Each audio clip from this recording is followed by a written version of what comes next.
All right, I will call this meeting to order at 6 PM. Let's get some roll call. Councilmember Pasqua, Here. Councilmember Capaldi, Here. Councilmember Hul, Here. Vice President Brown, Here. President Verducci. Here. Rise for the Pledge of Allegiance. I pledge allegiance to the flag, United States of America, to the republic for which it stands, one nation, under God, indivisible, with liberty and justice for all.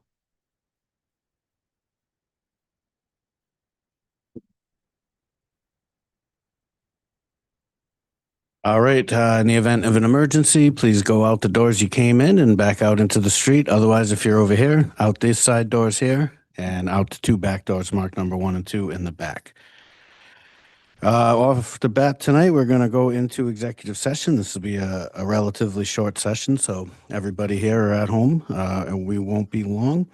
I will entertain a motion to go into executive session pursuant to 42465A1, personnel contract for Deputy Police Chief Kenneth Gibo.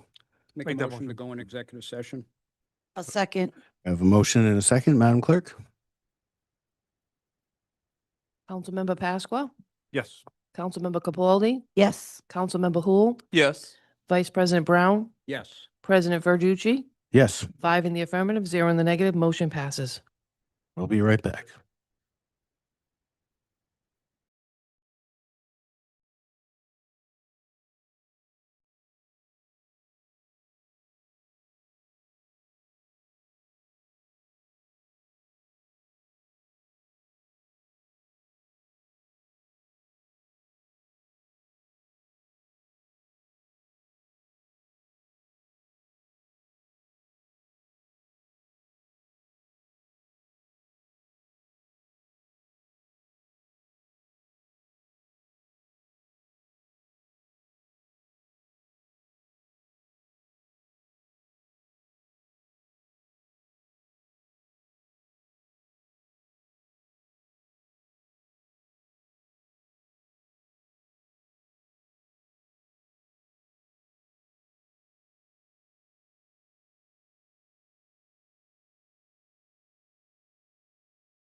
Right, Marcus, we good? Right. We are back. We'll entertain a motion to come out of executive session. I'll make a motion to come out of executive session. Second. Discussion? Madam Clerk? Councilmember Pasqua, Yes. Councilmember Capaldi, Yes. Councilmember Hul, Yes. Vice President Brown, Yes. President Verducci, Yes. 5 in the affirmative, 0 in the negative, motion passes. Right, I will entertain a motion to seal the minutes of executive session. I'll make a motion to seal the minutes of executive session. Second. Discussion? Madam Clerk? Councilmember Pasqua, Yes. Councilmember Capaldi, Yes. Councilmember Hul, Yes. Vice President Brown, Yes. President Verducci, Yes. 5 in the affirmative, 0 in the negative, motion passes. All right, we were in executive session. 3 votes were taken. And I think we have a summary from our clerk on the actions of those 3 votes, Madam Clerk. Okay, so the first vote was a motion by Councilmember Hul to remove, to have a 3-shift max revisit in 6 months. It was seconded by Councilmember Capaldi. The vote was 3 in the negative, 2 in the affirmative, and the motion did not carry.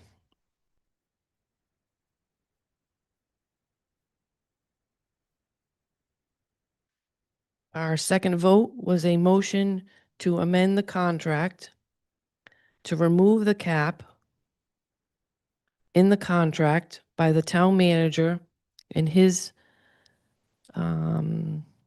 capacity and may revisit the cap to no less than 2 shifts per week for the term of the contract. This was a motion by Vice President Brown, and it was seconded by Councilmember Pasqua. The vote was 3 in the affirmative, 2 in the negative. Motion passed. The third vote was a motion by Vice President Brown on the contract, subject to revisions, legal review, and execution. And it was seconded by Councilmember Pasqua. The vote was 4 in the affirmative, 1 in the negative. Motion passed. Thank you, Madam Clerk. So, as predicted, it was quick and easy. All right. Congratulations. All right, next up, we have some open session items here. So I think I will need a vote to open the public hearing. I'll make a motion to open public hearing. Do we have a second? Oh,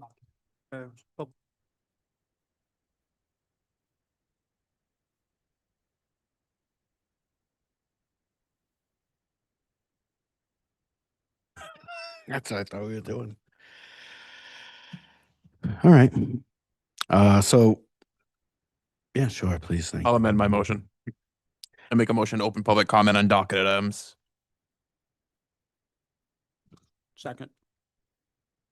Discussion? All right, let's open her up. Councilmember Brown? Yes. Sorry. Councilmember Pasqua? Yes. Councilmember Capaldi? Yes. Councilmember Hul? Yes. Vice President Brown? Yes, again. President Verducci? Yes. 5 in the affirmative, 0 in the negative. Motion passes. All right. Looks like we have quite a few renewals of. All right. Just I got it. So if anybody wants to come up and talk about these, please come up. No, yes, whatever you want. So that's what I was going to say. We have a bunch of these liquor licenses over here too, but we're going to do public comment first on other items or anything you want that's docketed. So come on up if you want to talk to us about docketed items.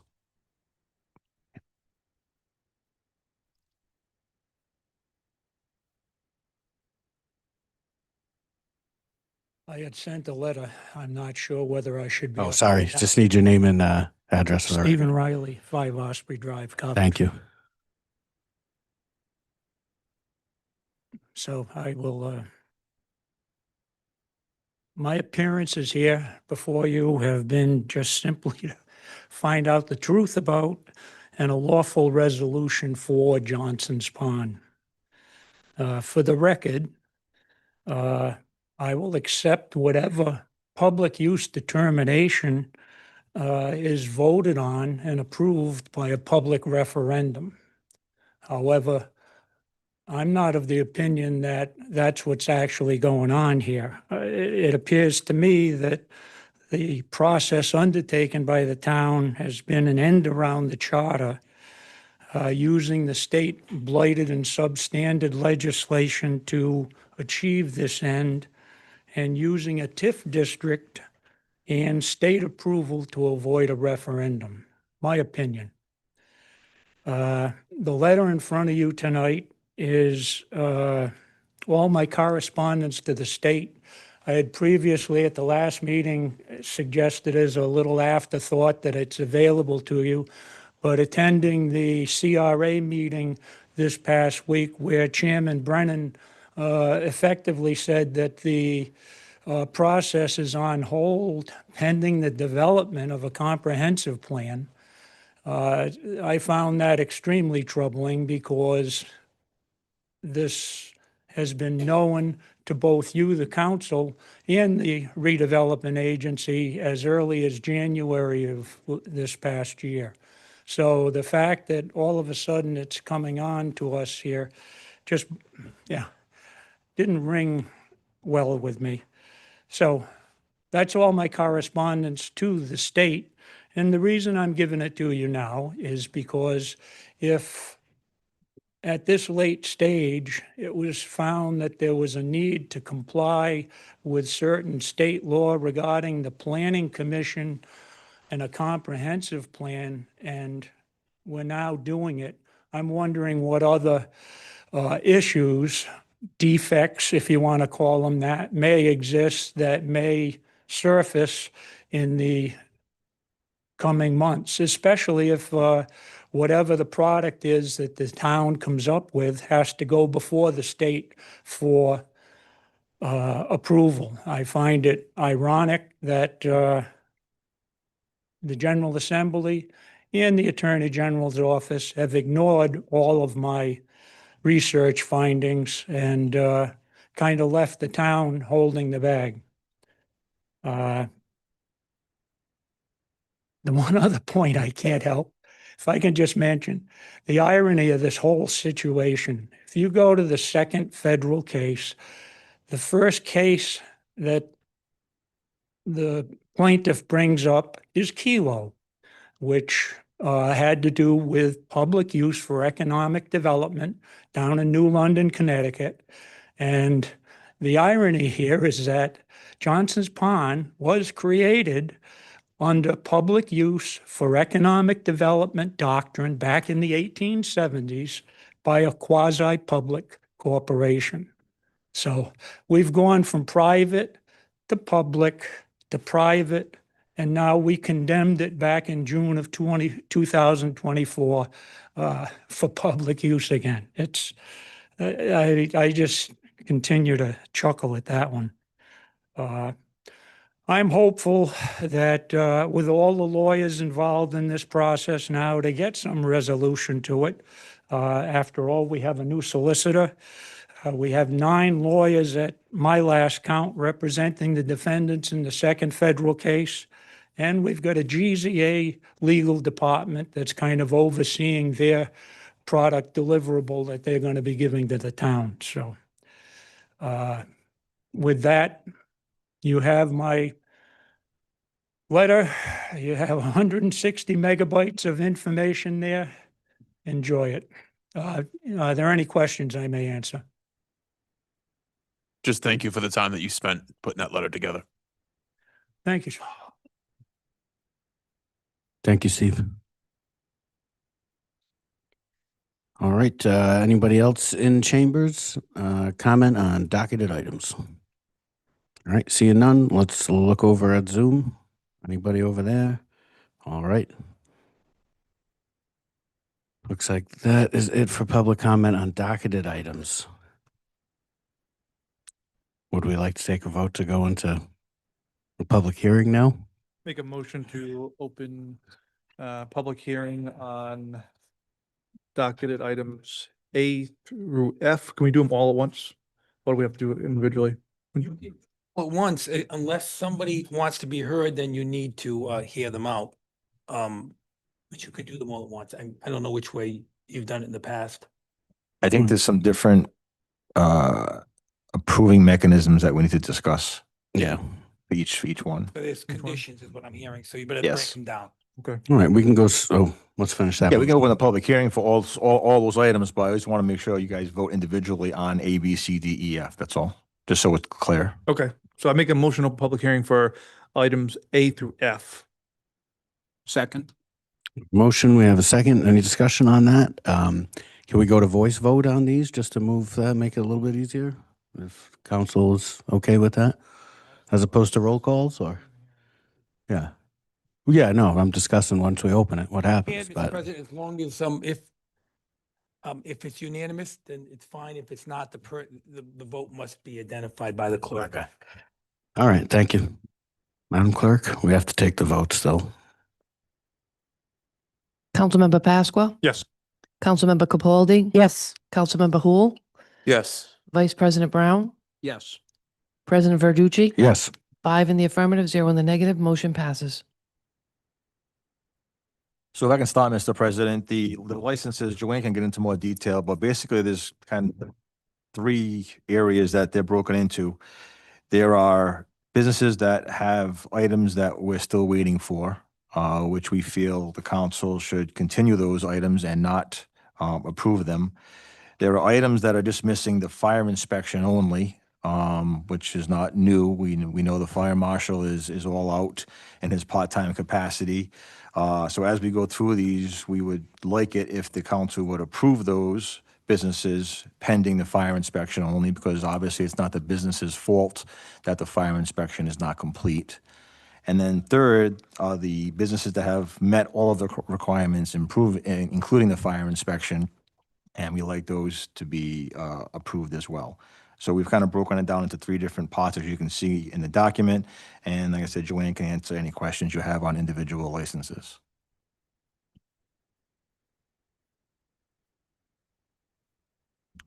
Councilman Hul. What does the town do for, some of these businesses are delinquent on taxes? And I know that we had previously given or wrote off a bunch of delinquent taxes. But one of these, that's on this list, we know is up for sale because that buyer came before this council asking for approval, contingent upon the sale. So what happens at that time of transfer for these delinquent taxes? I'm just, not only for Nicky's, there's Pat's Italian, there's other places that are on this list that are delinquent on taxes. The license will not be granted. That's one of our checkoffs. We check with the tax collector's office, and if their taxes are not paid, their license won't be granted. We're in communication with them. Most of the businesses, although the couple that are in that predicament, we have been in contact with. So we are working with them to get that accomplished.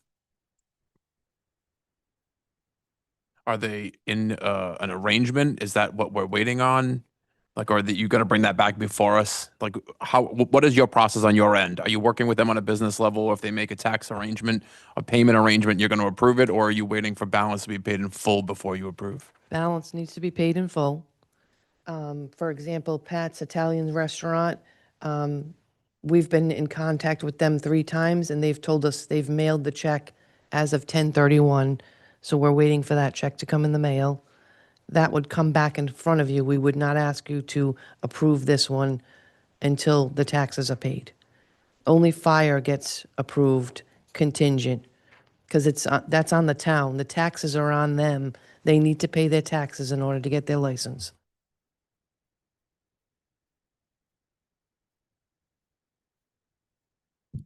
All right, anybody else?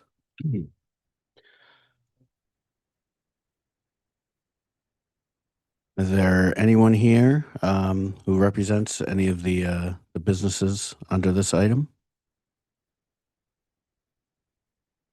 Or anyone on Zoom if nobody in chambers? All right. Seen any hands? No? Okay. All right. And now, as far as process goes, to, Who wants to speak? Not just anyone who represents the business. Is there anyone who okay. wants to speak regarding these items? Does anybody have feelings about these items, whether you work there or not? We can process them here right now. Still nobody. Okay. All right. Thank you. All right. Well, I'll entertain a motion for something. I'm going to make a motion to approve the 2025-2026 Class A licenses pending satisfactory fire inspection from the fire marshal.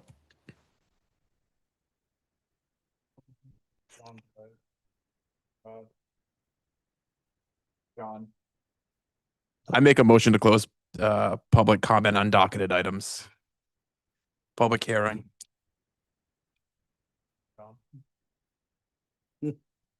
Second. Motion and a second. Close public hearing. Aye. Aye.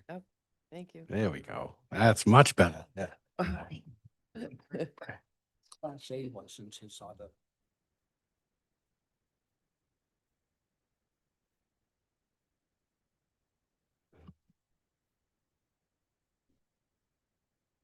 That's what I was just gonna ask for that one. On the Class A license for the liquor stores, we're not waiting on anything but fire. Just Makes sense, yeah. Councilman Pasqua. So the way the agenda is written, on the public packet, it doesn't specifically have the names of the establishments listed individually on the public agenda packet. Is that an issue? Because I wonder if like people didn't know that the bar next door was up for a renewal, that they would argue they didn't have a chance to. List of the Class A licenses Right, but it wasn't on the public agenda. Is that gonna give us any issues? wasn't attached to the agenda. The public packet, I don't think so. Was it the Excel worksheet or this exhibit that I'm looking at? I think it was published as private. That's what I think too. So I worry that we're having a hearing on something that's not clearly identified and it might jam us up. Obviously, the public should have been aware of whose licenses were up for renewal. If you're asking me my opinion on the spot, I would think that's the whole purpose of a public hearing. That's a good point. Was I only saw the internal packet. Was that the same for the other? The public package is annual renewal of Class A liquor license, and then it says liquor stores, annual renewal of Class B liquor licenses, restaurants with full bar. That's the public packet. That's why I just questioning, like, if it's not actually listed that this is the establishment, bar A is looking for a renewal. Maybe somebody has a gripe with parking or issues there, and they would have wanted to testify. If it's not in the public packet, I'm just concerned that that could be a gripe that somebody may have. That's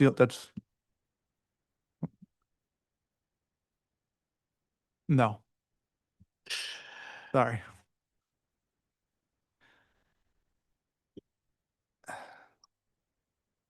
I will defer to the solicitor on this one. Are we gonna? Only thing Now, I would read the list of names that are in the packet. Public was aware there was Class A liquor license. I'd read their names. Yeah. And the council wants to move forward. I think we can move forward. If somebody files an objection, we'll deal with that at the appropriate time because the council is a board that can meet on that issue. Yeah, I wasn't aware of that. Yeah, that's kind of what I thought too. Yeah.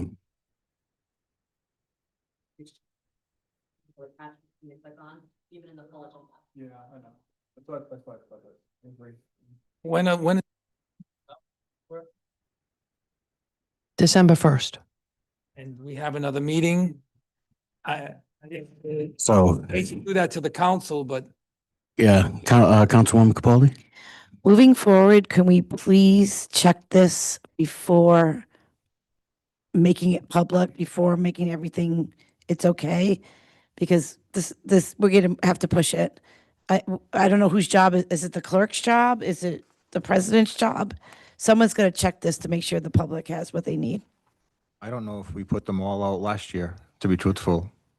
I don't think we ever listed all the business licenses that are out and all the vitrilling licenses that are out publicly, to my knowledge. Well, I think that we should. Excuse me? Madam Clerk? There's an advertisement put in the newspaper that lists every business that will be in this public hearing tonight. Then that cover it. Thank you for that. Covers it.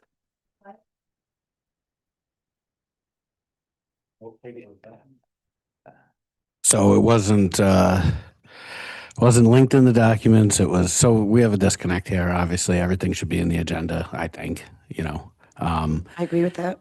If, you know, what's the pleasure of the council? Do we want to kick it just to be sure and do it on the 18th? Do that, Mr. President, you had closed the public hearing. You need to reopen it, continue it to a date certain, because otherwise you have to do the advertisement all over again.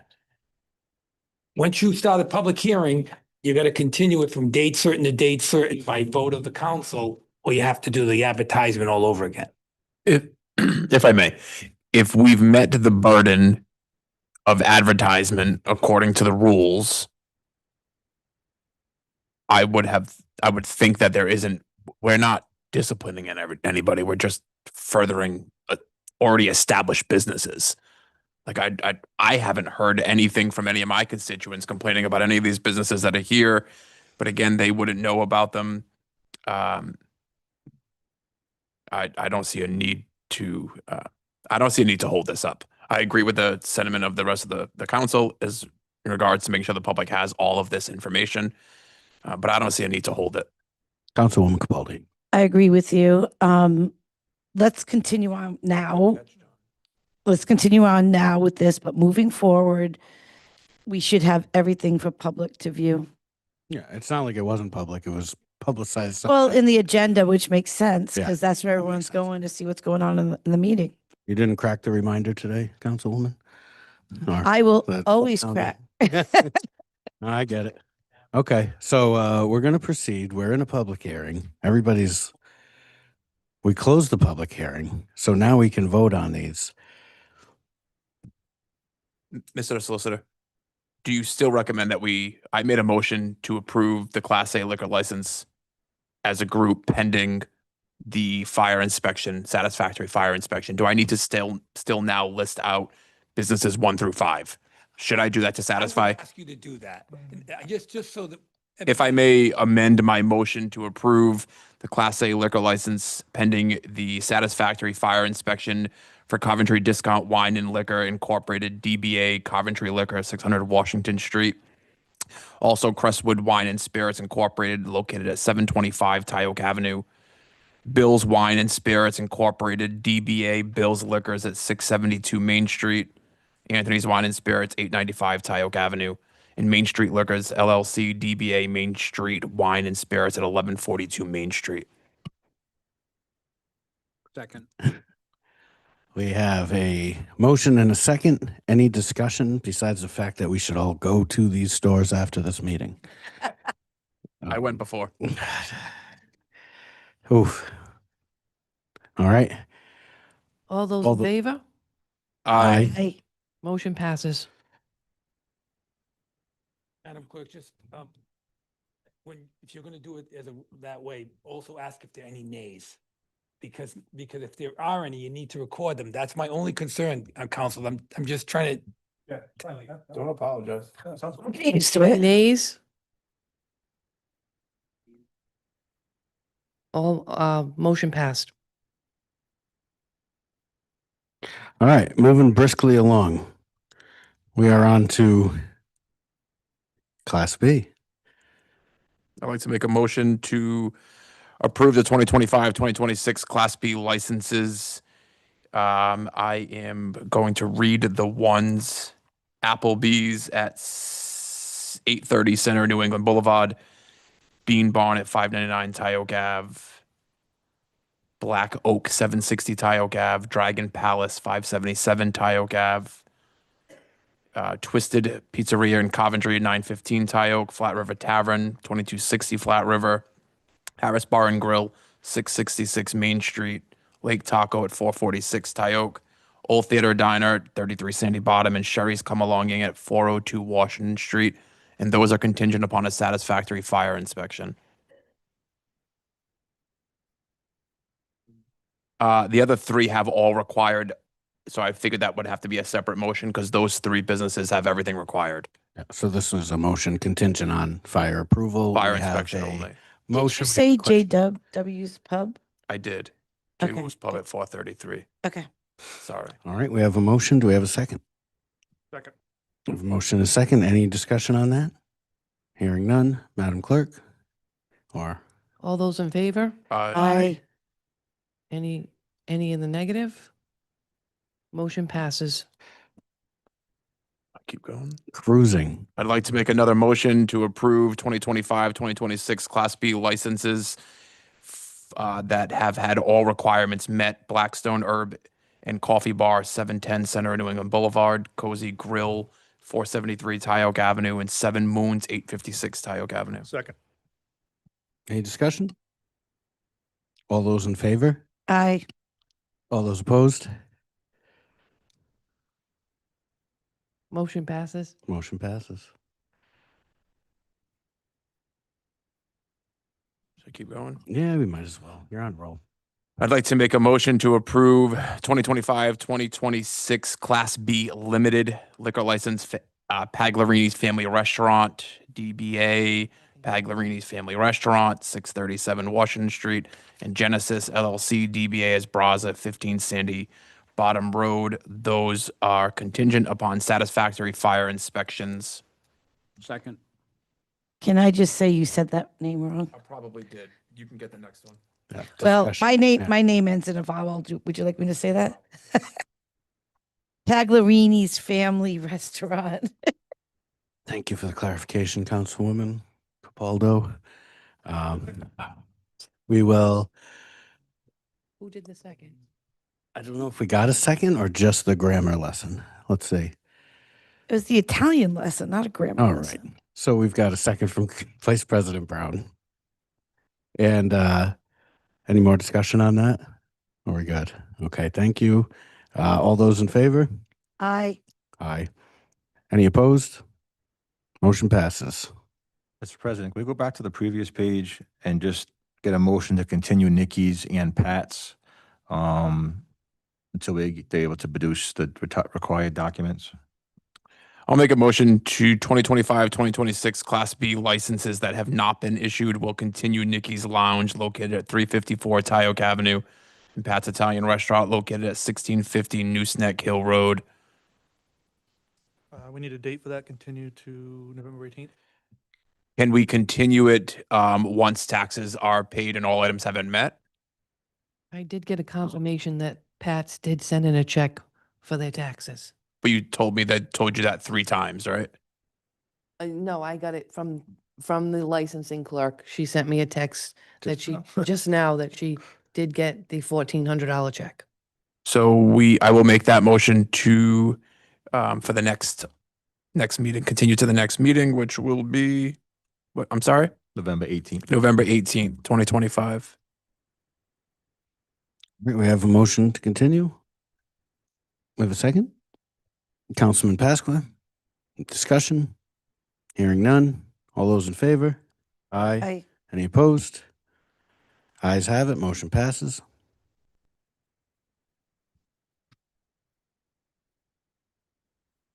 All right, I'll entertain a motion on the next class of licenses. I'll make a motion to approve Class C liquor license with additional hours for Mr. J's Havana Shop LTD, DBA Mr. J's Havana Shop and Lounge located at 2080 Nooseneck Hill Road. That is also contingent upon a satisfactory fire inspection. Second.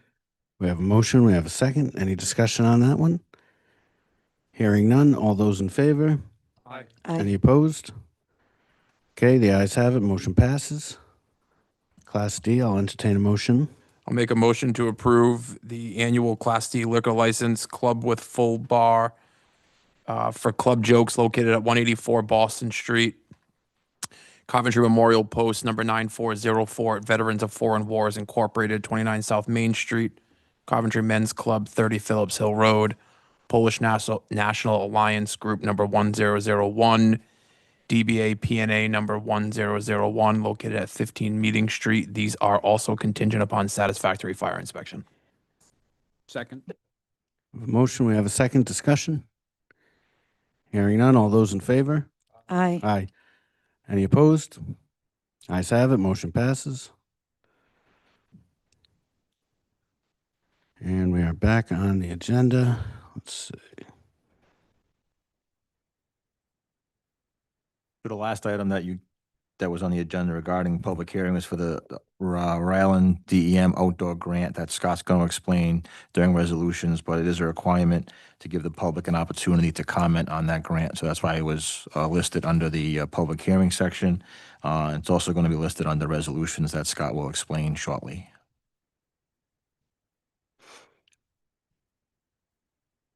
Any questions on that? Anyone? Is it a good time for Scott to come up now?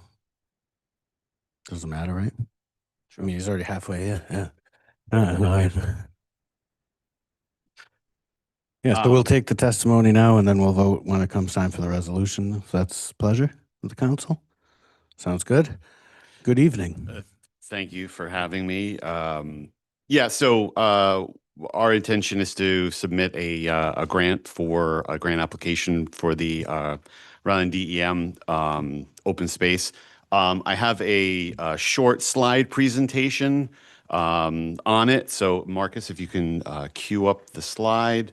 So we can go to the next slide, which is an oversight. So this grant is what is considered a small grant. There's two grants. You can do a large grant, small grant.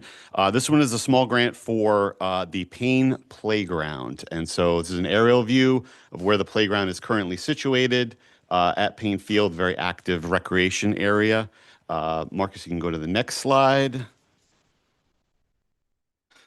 Next slide is the current condition of the playground. Still usable, used all summer, but is approximately 20 years old, showing its age.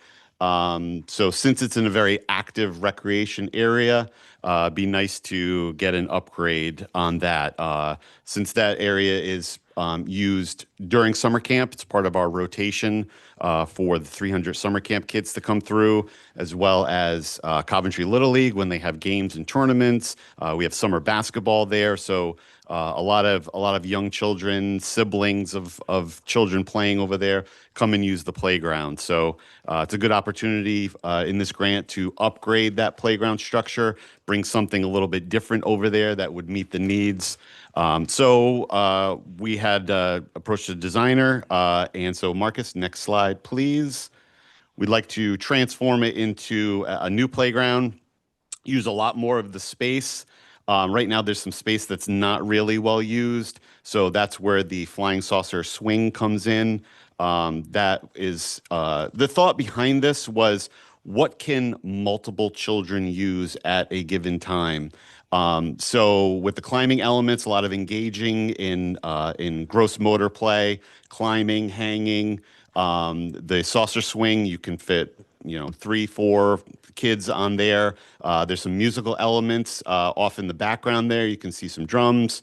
So engaging multiple kids in kind of some sensory stuff as well. So it's just utilizing more of the space there. It's an odd shaped, almost triangular, but we can still gives enough open space to run around, but gives, thinking when our playground kids are there, we have age groups coming through anywhere from our first and second graders all the way up to, middle school. So it gives them, something to engage in over there.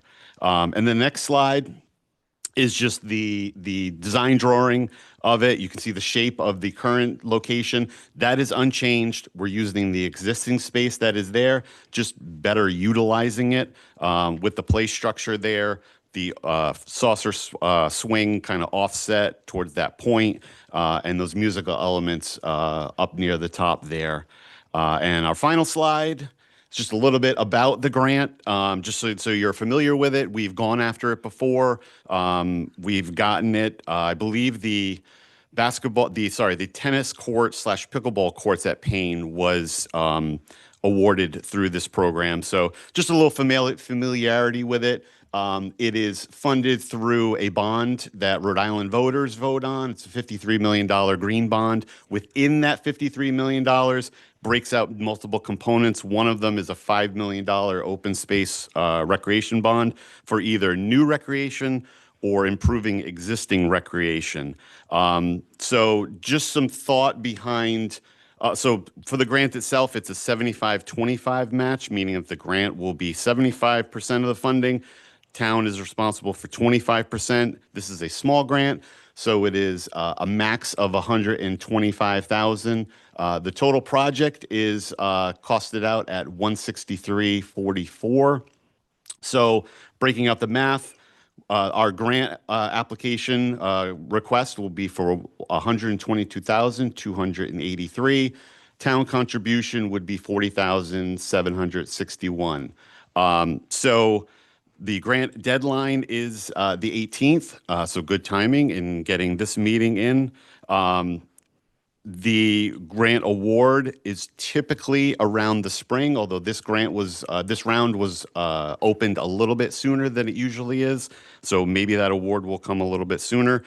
If funded, I would hope to start that project in fall of 2026 since it's used heavily by our playground camping in particular, which runs basically from the end of June until about the second week of August. It would be a good time to do that project afterwards. So just another quick point on why this location was chosen. A couple of reasons.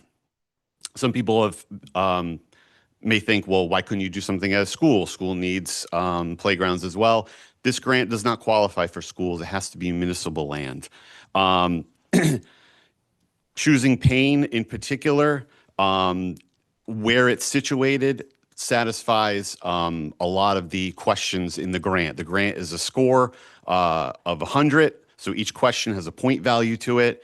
So some of the questions deal with demographics of the area, connectivity to other recreation sites, proximity to either a bike path or a bus stop.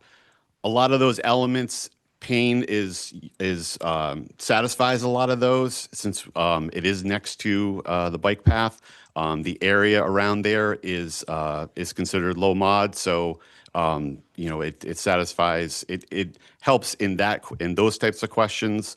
So that's a little background as far as why this particular project was chosen. So before you, coming up in the agenda is a resolution, hope for a positive outcome. That part of the grant is that the town council will pass a resolution approving of the application.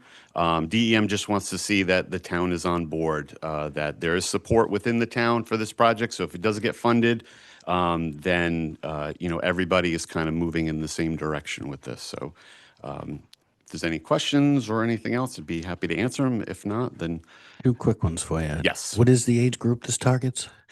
This would be 5 to 12. 5 to 12. Okay. So you Yeah, got which would be the some- primary user over Yeah. there, especially for our camp kids. And then, if any siblings from Coventry Little League or our Summer League are over there, or even those particular players themselves. So it would be 5 to 12. Thank you for that. And then perhaps for town admin, when we have a local match, how do we budget that? Impact fees. And we put that in next year's budget. Gotcha. Right, but we would identify it. Okay. Thank you. Anybody? Vice President Brown. More of just a comment. Thank you, Director, for pursuing grants. They're great for the town, and anytime we can get grants, it's a win-win for the taxpayers. So thank you. Absolutely. For your leadership over there and what you've done. This is a great project. Thank you. Thank you. Councilman Hool. This comes from impact fees, not from Parks and Recs. budget out of the 25% that's remaining for us to That'll be, pay? it'll be the Parks and Recs portion of the impact fees. Okay. Correct. And these are obviously all disability. You, Oh, what's- ADA? ADA. Yeah. They're all ADA compliant. You've been Correct. through all that. Yes. Okay. Do you have anybody on staff who's certified in playground equipment? Oh, wow. That's really good. Thank you. Anyone It else? was a very hard exam to pass, and so You had to play. Yeah. I got in. Yep. Agility is not my strong suit, but yeah. All right. Anybody else? We're good? Good. All right. Thank you Okay. very much, Director. you. Appreciate it. All right. So I believe that was the last item in that section.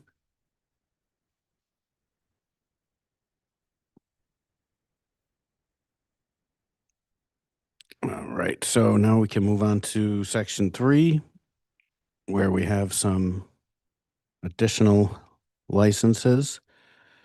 Let's see. I think we have someone here. I see him. He was here last time, our grand night. You did come last time. We appreciate you coming back again. Any discussion, questions, or Councilman Pasqua? Make a motion to approve a new Class F liquor license, Knights of Columbus, for the Italian night located at 222 MacArthur Boulevard in Coventry. I'll second that, but I would. Discussion? I'd like to amend it that there'll be no fee charged. No. All right. We have a, We don't know. okay. So we have a motion to grant. We have a second to grant the license. Was that Councilman Hool? Was that your second? I'll second. Sure. Oh, Yeah. all right. All those in favor? Aye. Any opposed? Are we? And then we do discussion? Or what do you like? A pleasure. All right. We have a second. Any discussion? I'll follow Vice President Brown's want to eliminate the licensing fee.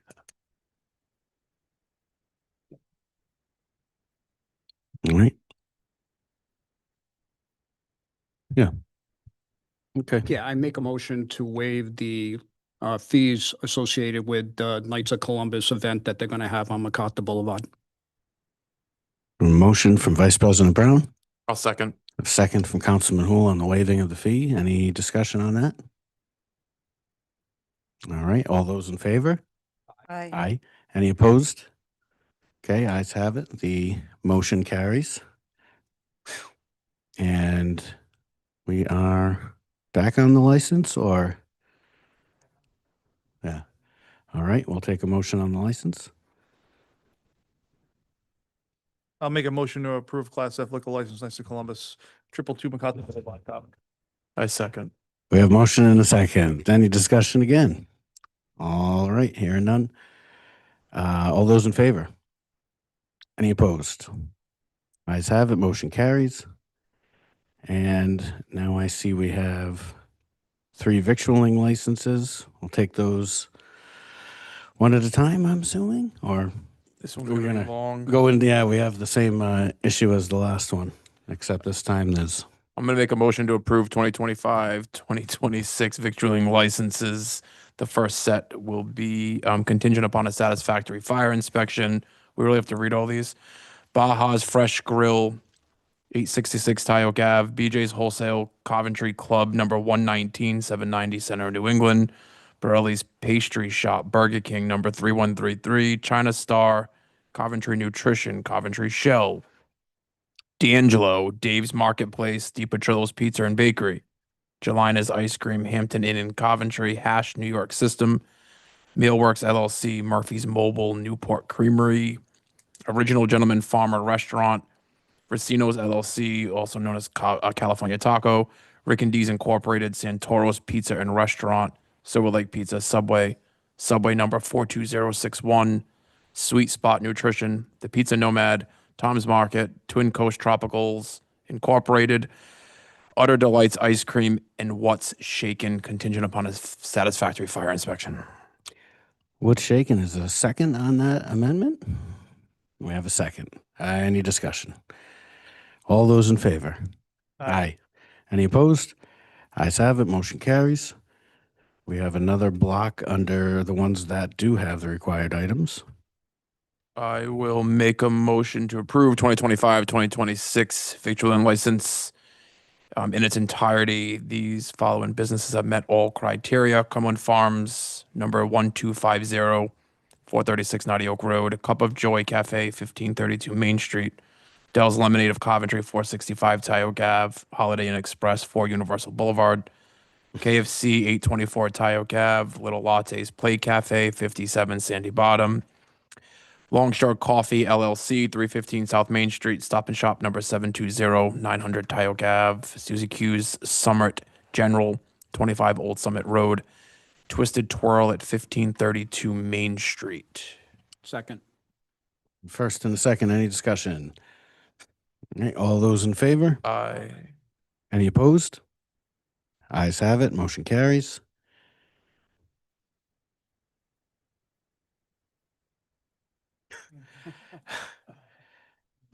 Anybody want to give him a break? I'm going to make a motion for 2025-2026 victualling license with additional hours.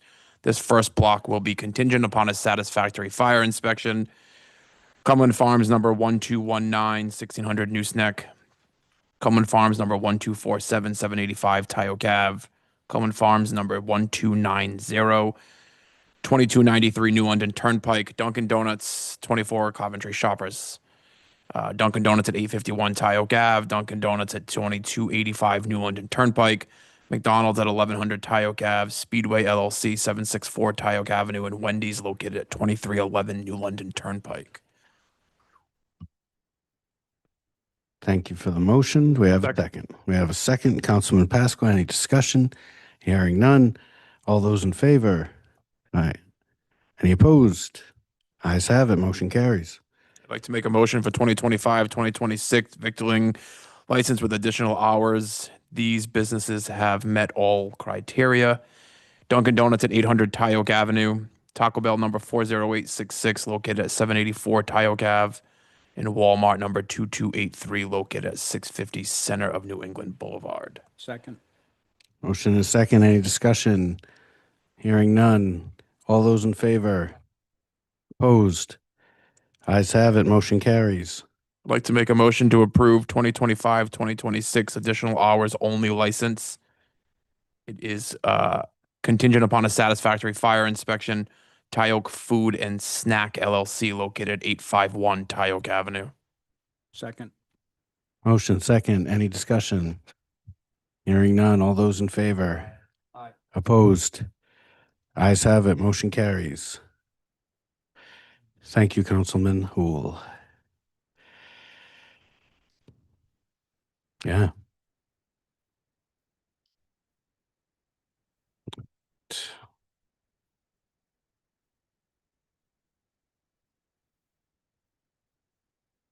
All right, we are in section 4, resolutions of the council. We have a resolution for the DEM outdoor grant application that we just heard from Director Savigny on. Councilman Pasqua. I make a motion to approve resolution 2025-112 in support of an application to the Rhode Island Department of Environmental Management for an outdoor recreation grant. Make a motion to approve the resolution as presented. I'll second. Motion and a second. Any discussion? Seeing none. All those in favor? Aye. Aye. Any opposed? Resolution passes. We're on to the next one. Do we have any discussion on this one first from staff? Oh, he's back. I'm here anyway, so let's go for it. Yeah, so this one is part of the Quidnick project that's funded through the CDBG grant that was we received prior to my coming on board. So with the seeking your support to go into contract with Cape and Island Tennis and Track to do, should be tennis and track, not tack, to do the basketball court there. That will be a post-tension basketball court similar to the court that was done at Payne, the tennis court that was done. Decided to go post-tension for its longevity as to compare to just your traditional courts. Post-tension is concrete, but then steel bars inserted into the concrete, and they, as the concrete cures, they ratchet up the tension on those bars and gives a longer and stronger life. I've seen in my experience just regular courts, especially around the poles, the posts, whether the tennis posts or other posts. Typically, that's where you find your cracking. Once water gets in, weather freezes, it's the enemy of the court, and it starts to create separation and cracks, which we want to avoid. So going post-tension, I think, gives us a very good chance to preserve the life of this court and get a lot of use out of it. I know our department plans on using it, so look forward to hopefully your support. All right, any questions from Mr. Savigny before we motion? All right, we've got a motion on there then. I'll entertain one. Motion to approve resolution 2025-113. A motion from Vice President Brown. Second from Councilman Pasqua. Discussion. Councilman Hool. Just noticed like some of the notes. It looks like they did a really good, that court looks like it's going to be really nice. It's got a 25-year crack guarantee. Is that correct? That is correct. So it looks like they're doing laser grading, rolling, compacting the base, installing new fixed height hoop system, a vapor barrier, perimeter hatch, 4.5-inch post-tension court slab with a 25-year crack guarantee. They're also going to apply the Acrylalock concrete bonding agent, correct? Yes. It's actually, They will. As a town, we're going to do the demolition. They're going to then come in, do their job, and I'm confident in this company. We'll get a good product out of them. and that 25-year crack guarantee is in writing. It will be, yes. Yeah. I don't have a contract yet. You have to approve, and But- then I'll make sure, yes. You're gonna make sure Yeah. that I will. It's on the quote. I'll make sure it's in the contract. nice little note at the top. Yeah. Okay. Anyone else? All right, on the resolution, we can take a vote. All those in favor? Aye. Opposed? All right. Ayes have it. Motion passes. Thank you very much, Director. Good. Thank you all. All right. Let's see, two more. We've got Resolution 2025-114. Mr. Solicitor, want to give a little background on that?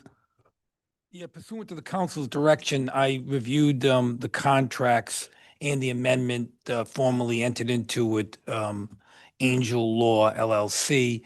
And as a result of that, determined that there is a provision in that contract that allows you to get access to the unredacted bills and legal bills, provided you execute the option of giving a limited waiver of attorney-client privilege. I'm satisfied that we can do that safely under these circumstances based upon council's need to know and ability to have it reviewed. And this resolution directs that obviously they will be delivered to the town manager, and then the manager will circulate them to the council or the finance director as he sees fit. That's the way we're approaching it. Councilman Pasqua. Just a question on this. So, can you just help me understand why the council needs to waive privilege when we are in the circle of privilege to begin with? When we're the ones receiving this, it wouldn't be waiving privilege. Like, we're not waiving privilege for the public, or waiving privilege for us, but we're already privileged. Padua, I didn't write the contract. Yeah. The contract had there was multiple ways to obtain this. I think I reviewed this with at least one council person and the president on the phone. This is was the contractual way to get these unredacted bills without immediately. And that was the charge I was given. Gotcha. If you want to get them not immediately, then we can do it a different way, but this is the contractual way. I didn't write the contract. I didn't signed the contract. That's the contract that was signed and approved by the council. Maybe the issue wasn't clarified at that time. Understood. Okay, thank you. Councilwoman Capaldi? You're saying some things that I'm sure the public wants to hear. I'd like to take a check onto Zoom. Can they hear the solicitor speaking? You guys on Zoom, can you hear what the solicitor was just saying? Because I know you're very soft. Maybe eat the mic. No, just put the mic, touch the mic with your mouth almost. You don't know who was there before, so you don't maybe not really want to touch it. But you're soft, and I want to make sure that these people hear that. Well, Councilwoman, be clear that the resolution is very specifically written and laid out as to why it's written the way it is. And it's public document. It's been online. It's been part of this package since I prepared it and submitted to the clerk, I want to say a week and a half ago. So this has been a public document available for anyone to see exactly what I recommend and what the council should do. So I was the council person that was on the phone because I brought it to the attention of the president, and then we had a conversation to get the actual invoices when we've been since September 2nd, when we were given the invoices from Angel Law, they were all redacted, and we've been asking for it. The bunch of invoices that we received from the town manager were invoices from before the majority of these people sitting up here with me were on the council. So I got everyone around the phone and I said, we can't hire a company to do an investigation if we don't have those invoices. With the invoices of the 8 months that we were given on September 2nd, we will be able to go through with a fine tooth comb because we were all working here as the council to be able to see if any things were not appropriately done. So with that, thank you for writing this resolution. I would like to ask my peers up here, did anyone know that this clause was in the letter of intent until the town manager told us recently? I wasn't here when you guys voted on that contract. Yeah, I wasn't particularly aware of the circumstances this would come up. Mr. Angel never told us this. He always told us that we were the only way we could see these unredacted invoices is as if we went down to his office without taking a phone, notebook, anything to be able to look at them, correct? That's what we were told. Yeah. So, thank you for writing this resolution. Make sure the record is clear. When you said you got everybody on the phone, it was only Sorry, I only two apologize. Yes. council people and the manager It was and the myself. director of finance, it was the town manager, it was the solicitor, it was myself, and it was the president. So there was no OMA violations. Thank you for that. Councilman Hall. So my understanding of this resolution is that the town is only waiving the privilege for that specific time period. We're not waiving, unfortunately, Angel Law put that in his contract. And we as a body, whether it was all of us, any of us sitting up here, the town agreed to it. It's in there. But it does not waive or affect any other privileges outside of the specific time frame that we are looking for, correct? That's the way I read it. That's the way I'll defend it.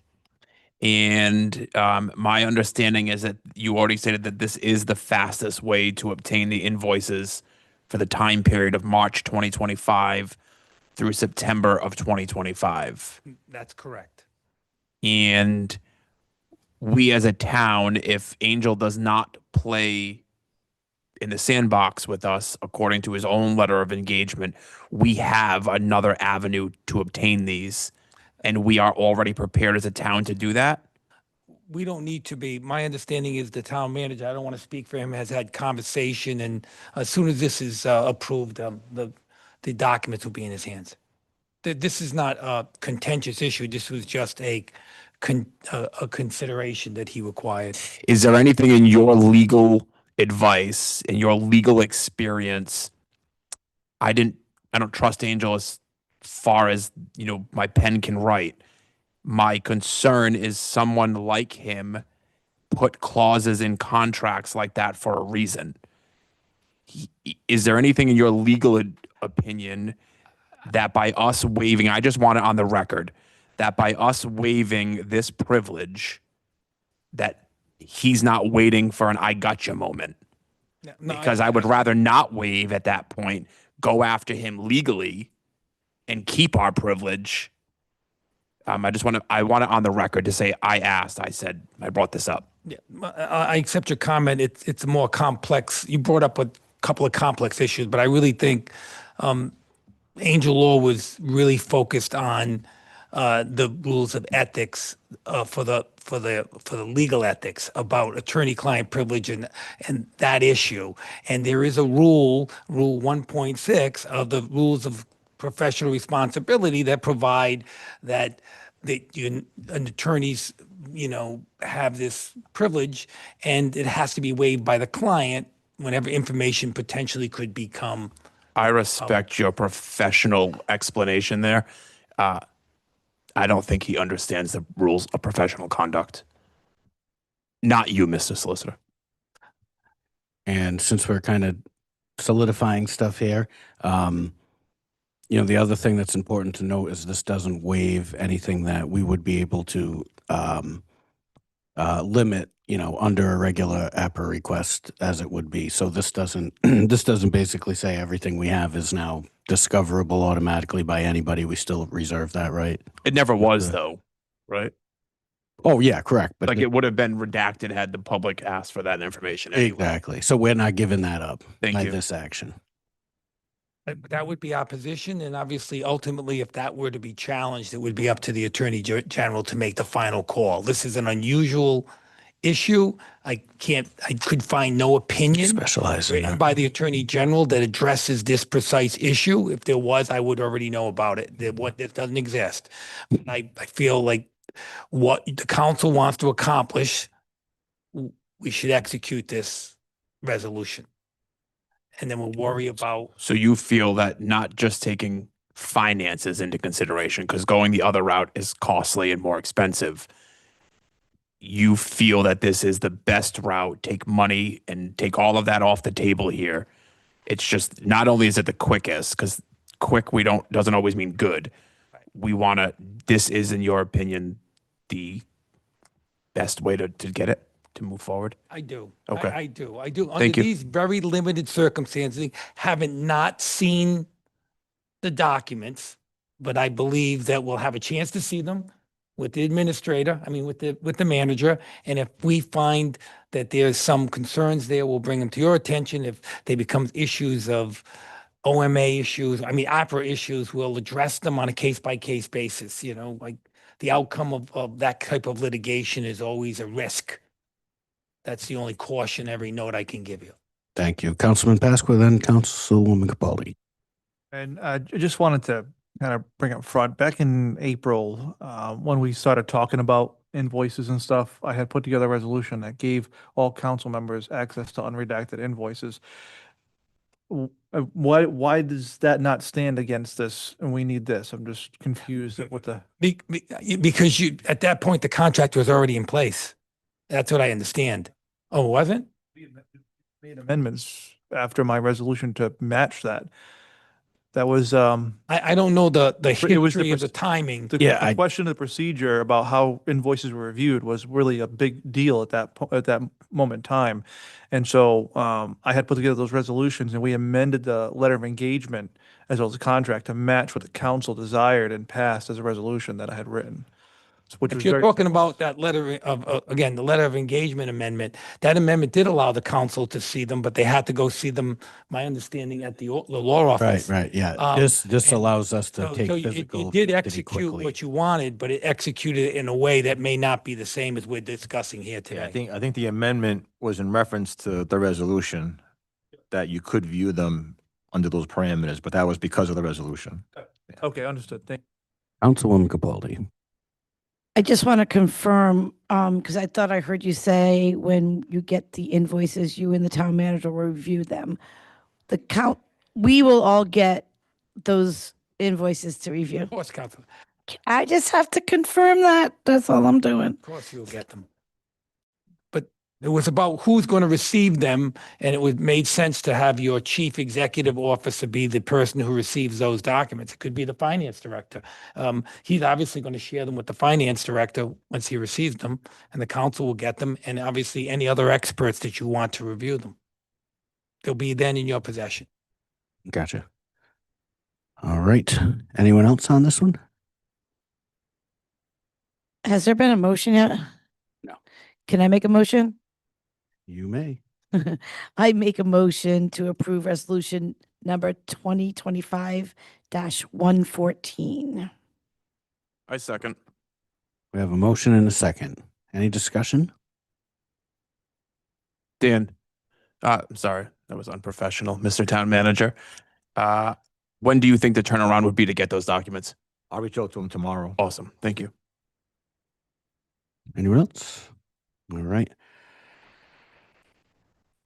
We'll take a vote. All those in favor? Aye. Anyone opposed? Ayes have it. Motion passes. Sorry, the resolution passes.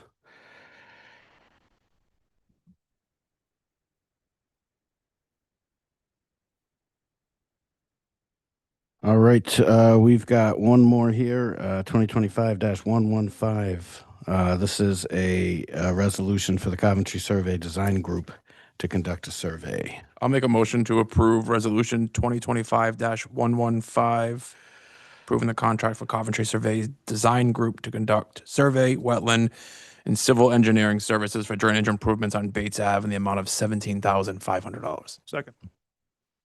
All right, we have a motion and a second. Can we have our gentleman speak as part of the discussion? All right, let's hear from you. Thank you. Joe Levesque, town engineer. As everyone's aware, we have a handful of areas throughout the town that are experiencing street flooding. Bates Avenue is one of them. The other projects I'd like to put forward as capital improvement projects when the time comes, but I'd like to get started on this one. I'm not sure if anybody's ever driven this area, but it experiences extreme flooding, and it's also affecting some of the homeowners that abut this part of the street. Currently, there's a catch basin that drains to a 5-acre parcel in the back on the west side of Bates Avenue.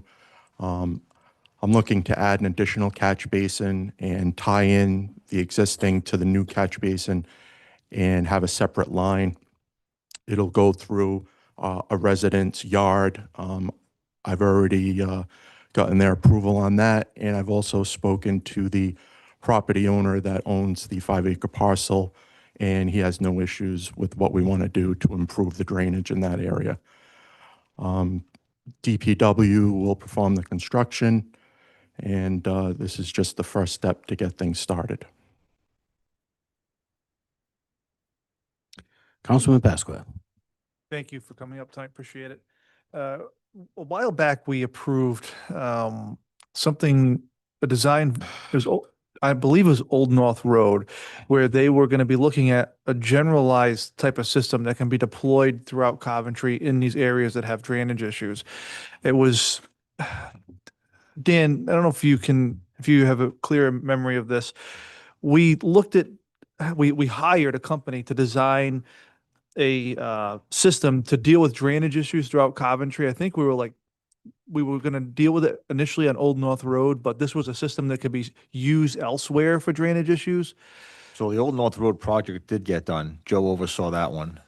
That was But in it- back of yeah. back of Minglewood. But it wasn't intended to be deployed to all areas of town. It was specific to that one issue. Okay. I'm not aware, I've been here 3.5 years. I'm not aware of anything that speaks to what If you're you're- recollecting, yeah. It might have been just a misunderstanding when Okay. we were doing it, because I had thought that they were engineering a system that, because a lot of people say like the dry wells don't work and all this stuff. Well, we did look at Station Street. Mhm. That was an area that we were going to extend the drainage system, and it was really expensive when the estimate came back. Yeah, the council appropriated, I think, $35,000 for that study, and that project came in at like $350,000 to get that completed. Wow. Well, that was my question. What is going on at Station Street? If We stay on. he just mentioned Station Street, I can't follow up on a question there? Right now, nothing's going on. Nothing's going on. I am. So, At least question for our engineer. Is this going to yield just a solution for this particular area? Correct. Then the actual fixes need to go into the capital plan, or is that there's some money already in? Yeah, so I'll have to speak with DPW about the capital to do the actual construction. Yeah. And, obviously, to Councilwoman Capaldi's point, there are certain things here where, we go out, we do the study that gets shelved essentially. We have it for future use. Should other money become available, or? Usually, if we do a study, we're going to do the project. I mean, Okay. we try not to spend money on this, like say 17,000 and put it on a Right. shelf. I mean, we want to Okay, get so- these things done one at a time. Okay. It doesn't make sense to conduct a study and then wait 5 years because conditions are going to change. So what Joe and the council identifies, puts on our plate, we try to knock them off one at a time. We did Old North Road. Now we're doing Bates. We know there's a few others in each of your districts that can use it. We tried to do Station Street, but that's just not cost effective to spend that kind of money for that one or two houses right there. So I think it's on a case by case basis. Councilwoman Capaldi. So basically, those two houses on Station Street are just going to keep getting flooded? Well, we've done a lot of remediation there. I mean, we've The berms it was, in. I believe it was a Band-Aid on problems and was good money after bad money being thrown at this problem that wasn't fixed. And I think that's what we had a conversation about before with Mr. LeVay. Yeah, and I think that's why the council wanted to spend the money to see if there was a fix for that problem, and the fix is $325,000, which we don't have right now for a capital project for that area. As you know, there's needs all over town, so we try to do what we can with smaller projects like that. If that's something that council wants to focus on, that'll probably be half of our entire capital budget just for Station Street. But that's up to you during budget time. Yeah, I was going to say, Councilwoman, this might be a good spot for us to think more strategically and be informed on how we're prioritizing. Because I'd be interested to know that too. Do we do it Yes, by this- hazard? And This problem has been going on for over 10 years. And it was the fault of the town. And now these people live in a flood every time it rains. I don't know. Yeah, we probably shouldn't go into detail on it. It's not on the agenda, but Can we put it on the agenda for next meeting, please, or? Yes. Yeah. Station Street. thank you. Councilman Hool. How many phases are in this? I see you notice, this initial that we're approving of the 17.5, it's just phase one. Do you have an estimated cost of what the entire scope of, without even doing the work, is going to cost? Like, So what's- I'd have to get a preliminary design together, and then I could go over it with the director of Public Works, and then we could put a scope together. So just filling in on what the town manager stated, there is every intention to fix this work after this study is Yes, correct. I consider this low-hanging fruit. I think we could definitely get this done in quick time. I think that it's going to be cost effective because DPW is actually doing the work. They have to buy the piping and so forth, but they're actually doing the labor. So a lot of times with the contracted service, that's where you're really paying. But this time DPW is going to do this. Like Joe said, it's a relatively small project that they can handle. The majority of the project cost is labor. There's a catch basin, a frame and grate, and then some piping. They have to reconstruct a couple of walls the most of it is labor, which we have in-house. I don't see it being a very high cost for the materials. Thank you. Councilwoman Capaldi. And DPW could not do Station Street? No, that is way beyond the scope of a municipal Okay. work crew. But yeah, it would be interesting. I like low hanging fruit too. It's easy to grab. But at a certain point, I'd be interested to know what our strategic plan looks like for water in general. So maybe that's one way we address Councilwoman Capaldi's. But just what's the long term? I know we have Old North Road. I know we have an issue there. That's not low hanging fruit. That'll be costly.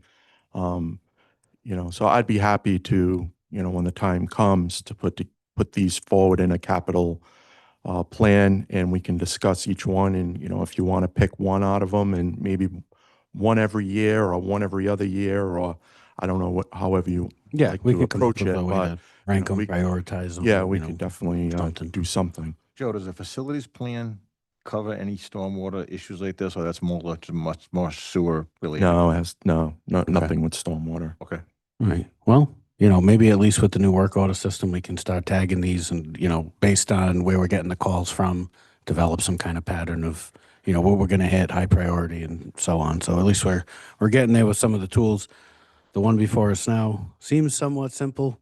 Let's get something done here for the people in that area. I forgot where we were on this one. We're in discussion. All right, let's vote it then.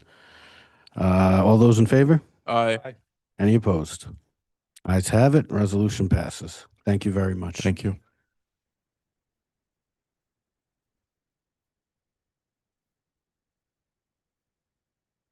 All right. We are on, council rules. This one has been kicking around a couple different times. We've got everything, I believe, noted in the format that makes sense to all of us. We have a couple different options here. If people want to vote individual pieces, I believe we can vote the whole thing at once if it's correct as is. I have a couple of questions before voting, if that's possible. Yeah. And I don't know if I can talk about adding something. Just something that came up. I know that a couple of weeks ago when we all started changing the morale, the inner workings of this council, which came to redo these TC rules. We talked about transparency and as like the number one thing. And I know it's growing pains to learn how to do a lot of the things that Councilman Hool and I brought to a head. And I'm going to say something that we already know that kind of put fixes in place, but I would like to include it in the TC rules. So if there is a leadership meeting, I would like it to be in here that if there's a leadership meeting, the rest of the council, because we all represent different places, we should be told that there will be a leadership meeting. I know you're going to do that moving forward, but I would like to add it into the rules that there will be, if there's a leadership meeting, the rest of the council will know what's going on so we can ask the questions to you to represent us and our questions when you go into that meeting for whatever it is. And then within a day or two, we get an overview of what the answers to our questions and what the meeting, just a quick overview of what was going on. I think it's really important for transparency because we all have individual questions that may affect our constituents different than each other's. So can we get that onto the council rules? Yeah, I think we can just add it in as an amendment to this. I think we would need specific language or do these and come back, or you let me know what makes sense. I think if you want to make an amendment, we can make an amendment to that effect, and then we can again just confirm the language. I mean, doing it on the fly, I just, Right, I We'd can rather write not it. do it I on can the write the fly. language. I mean, Okay. that's no problem. But I got a couple of more points. I also think that as far as transparency, that's the word that we keep using and we need to show it. If there is a ribbon cutting or something going on for a press opportunity, especially in a counselor's district, we should be told about it. Whether we go or not, that's our own prerogative, but we should know about these things. Did anyone know about the governor getting shots, flu shots or whatever at Coventry? I didn't know about it. Did you know about it? I did not. No, we did not know about it. At the meeting, you guys weren't here. I told them I found out before the meeting started that night. But I understand. Did I get told? No. You weren't here. Well, we got emails, we got phone calls, we got text I messages. understand your point. It And was- we will definitely invite was in my- everyone. it was in It my a district. Last minute thing, but I get your point. I Thank totally you. get it. And one last thing.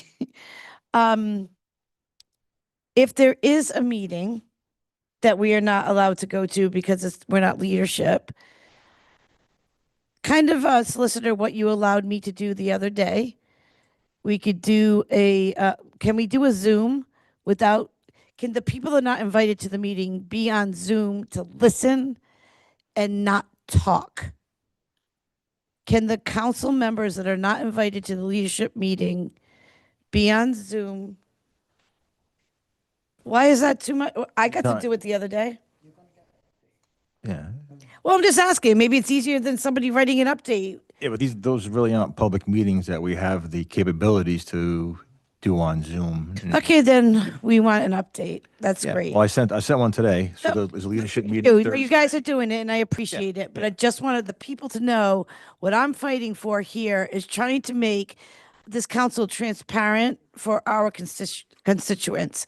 So that's why I'm just reiterating it. And so thank you. I appreciate it. But we can get it. I will write the language and I'll give it to you guys to implement into the TC rules. Thank you. Councilman Hall.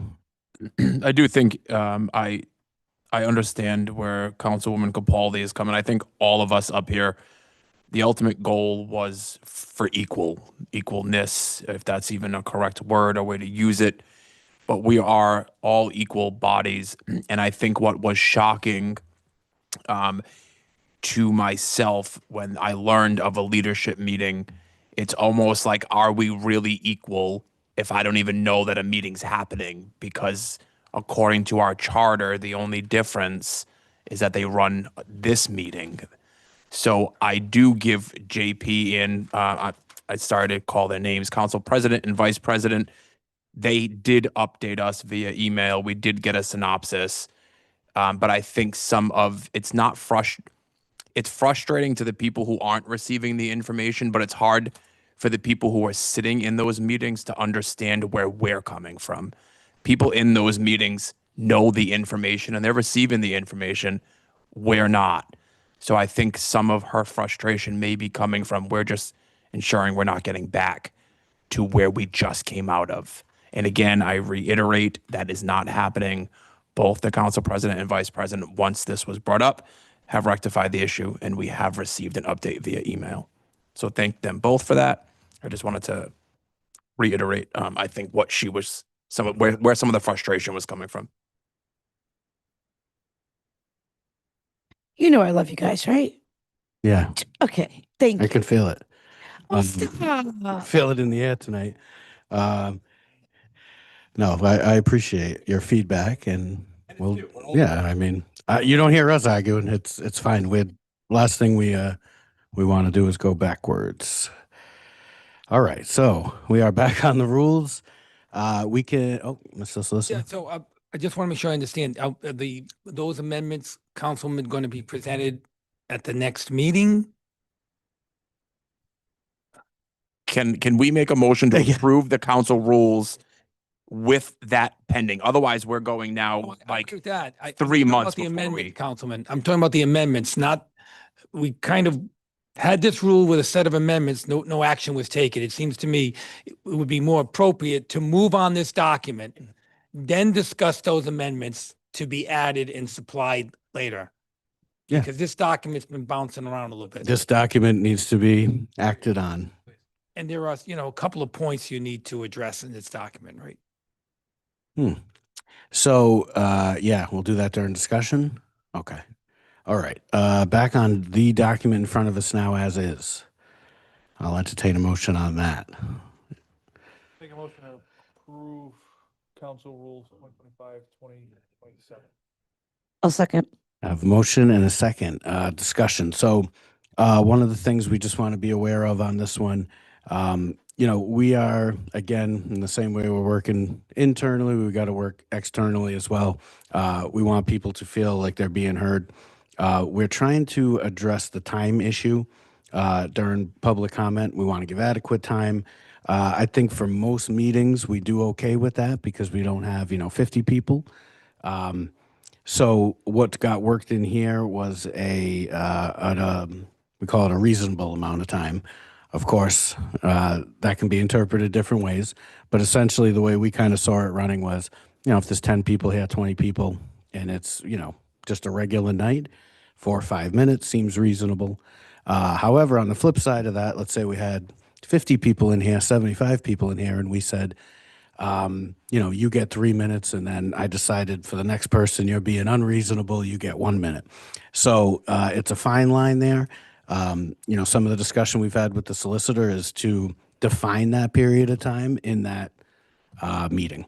If we see 100 people here on a topic, tax, something like that, everybody's going to get 3 minutes or, whatever we decide that night. So, this one here is a bit of a, something we're trying to walk a fine line on between giving access, but also, we don't want to be seen as being arbitrary with who gets what amount of time. So I know that was one point we discussed. Was there another one?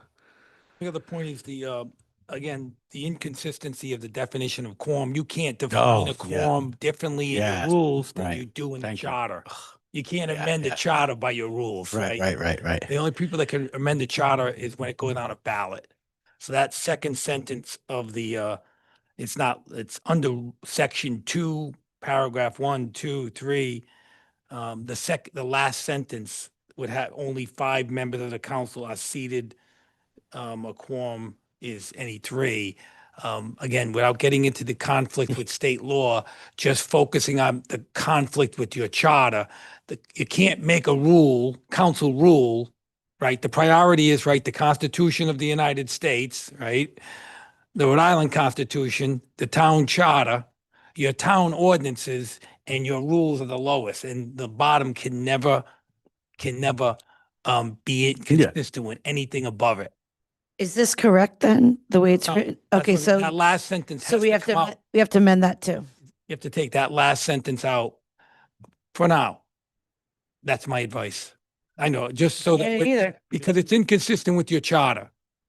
Is it possible we could do Councilwoman Capaldi's amendment and maybe add this, at another meeting? Or just do we get All this we need done to or do we is- need to do this on this We one? got a motion on the floor, Mr. President, to move this document.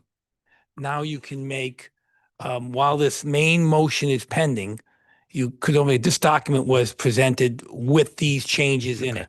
There can be a motion made to eliminate that last sentence. A vote can be taken and that sentence is gone. Thank you. I'm going to make a motion to amend the town council rules 2025, 2027.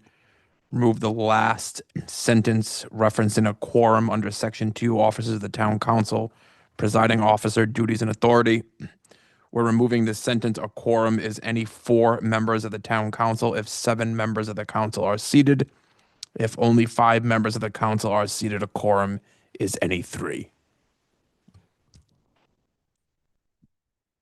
We're just removing Just that removing verbiage. this for, We're not deciding what a quorum is. Yep. Yeah, we're just going removing back Is to that already? to both this the charter document, yeah, and the state. on the amendment, We're yep. just taking it out of the rules.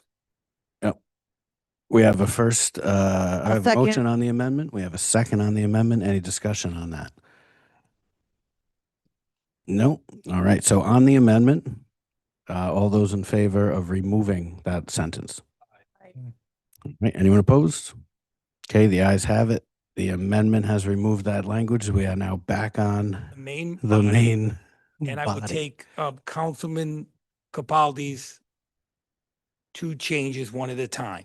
So there was a motion to add some language to the effect that, and I'll turn it over to Councilman Capaldi unless she hasn't had a chance to draft it. We can kind of work through it.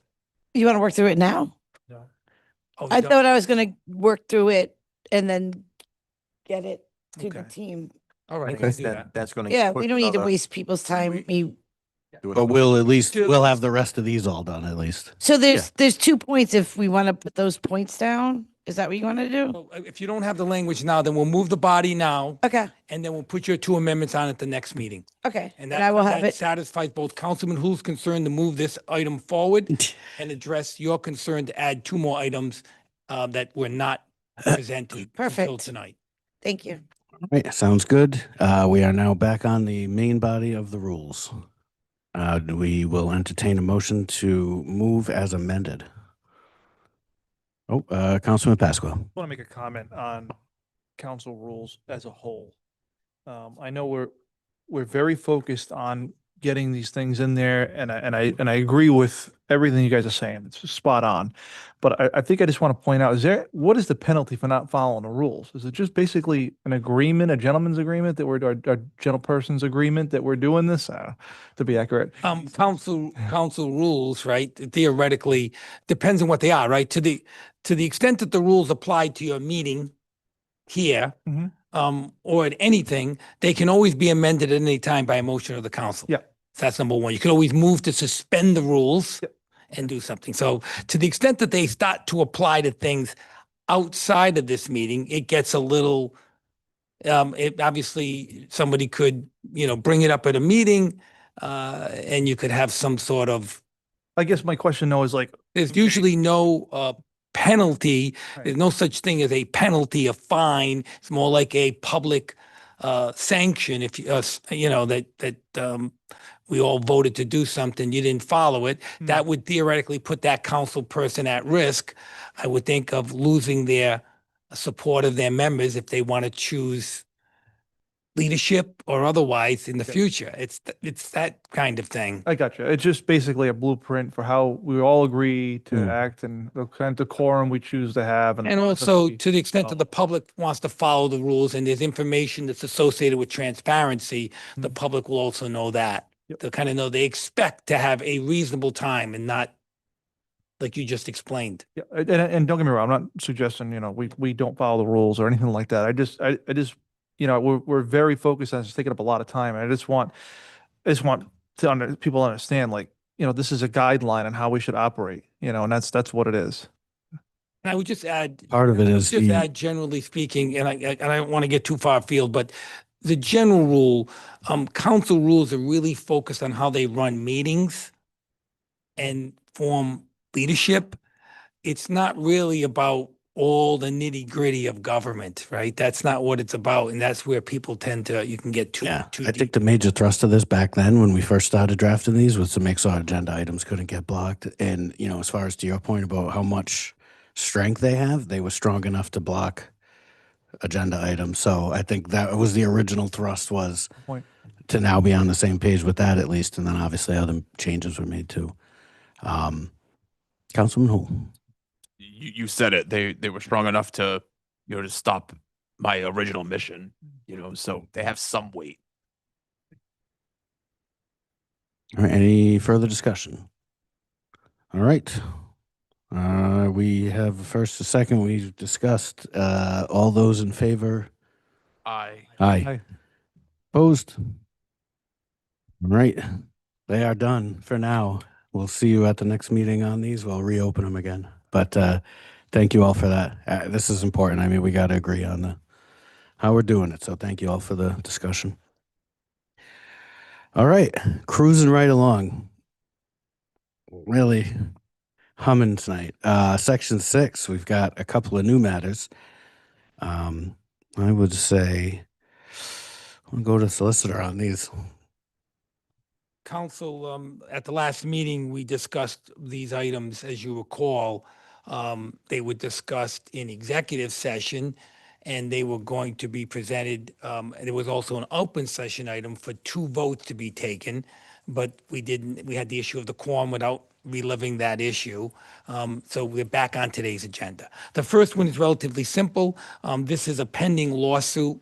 The law firm involved in this lawsuit is Adler, Pollock and Sheen, and they represent various members of the town, council, the town itself, and they have another member in that law firm that has in the past represented another party unrelated to this lawsuit, but has interactions with our planning board. And so the way the rules require them to do is to get our permission to allow the lawyers involved in representing the town in this lawsuit to continue to represent the town in this lawsuit, and to allow the one lawyer that represents another party in matters before the planning board to continue to represent that party in matters before the planning board. And under the legal concept, it's called, in big firms like this, it's called a Chinese wall, right? That lawyer will not participate in this litigation, and the lawyers involving with the town cannot participate or communicate with that litigation. That's the way, this is not a rule that we created or the law firm created. This is a rule that the courts and the legal system have created when you have a firm of 100 and something lawyers that have multiple clients that could be involved in others. And neither one of these matters are in any way, shape, or form related. And I think I explained that to the council last time. So this is a letter that outlines what I just told you signed by Attorney John Tarantino. And the requirement is the other party has already approved the letter, and now the council has to approve this letter as well. So that's why the motion would be to approve the consent to Adler, Pollock and Sheen's concurrent representation on 2 matters by different lawyers that totally unrelated, but they have lawyers in the same firm. I make that motion. Second. All right, we have a motion and a second. Any discussion on this one? Just to Councilman. reiterate, the only thing that we're approving is to allow the attorneys who are currently here, we're basically waiving their conflict of interest if there should be one. We're telling them it's okay. It's not a conflict on our part. But that's what we're saying here. Perfect.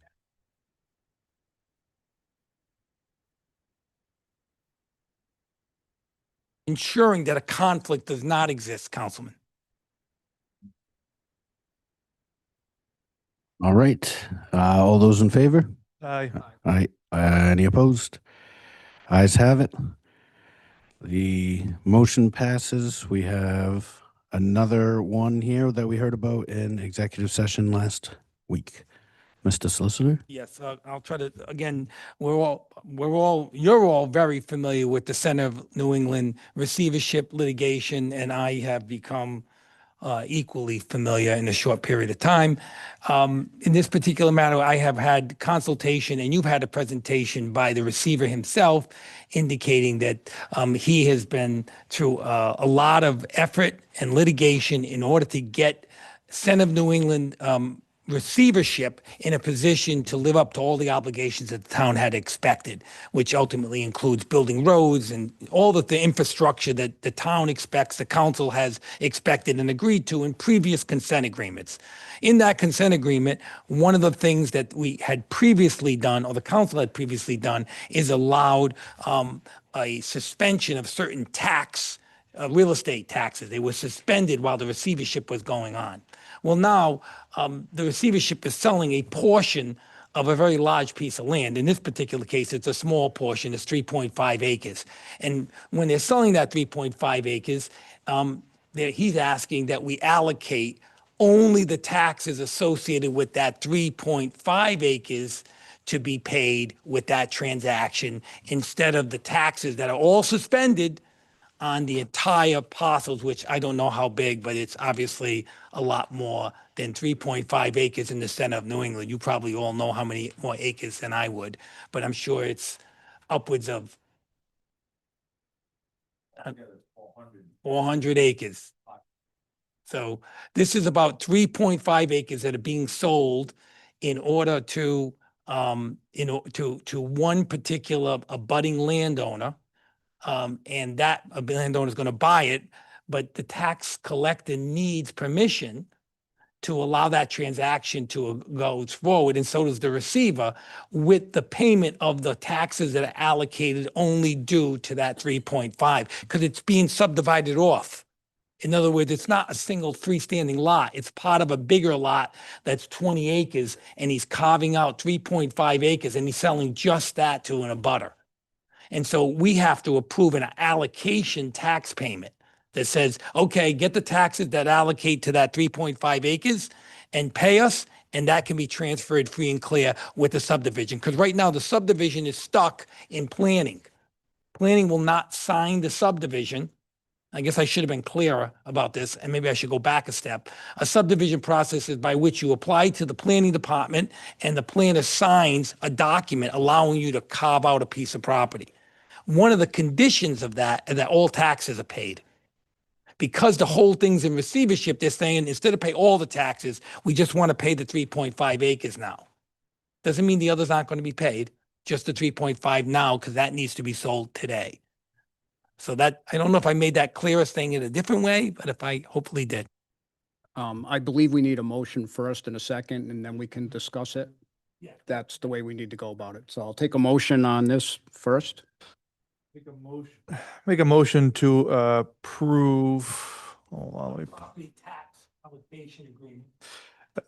property tax allocation agreement for 3.5 acres of land, the Center New England Development, ensuring the town receives its 15% of its proportional 15% of its tax allocation to release the lien in Center New England for that particular lot. I'll second. Discussion on this? Councilwoman Capaldi. I'm looking at the map. Which one was sold? Which plot was sold?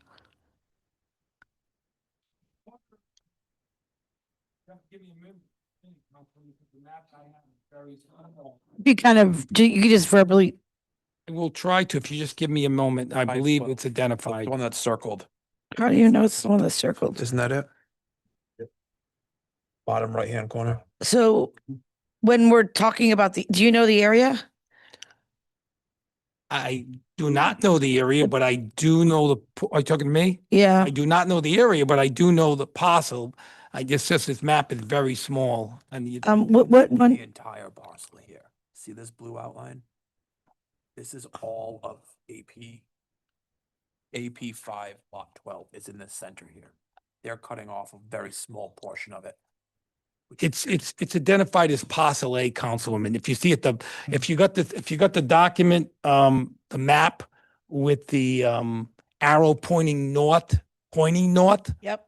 and you look at the bottom of the page, you see Assessors Plat 5 Lot 17.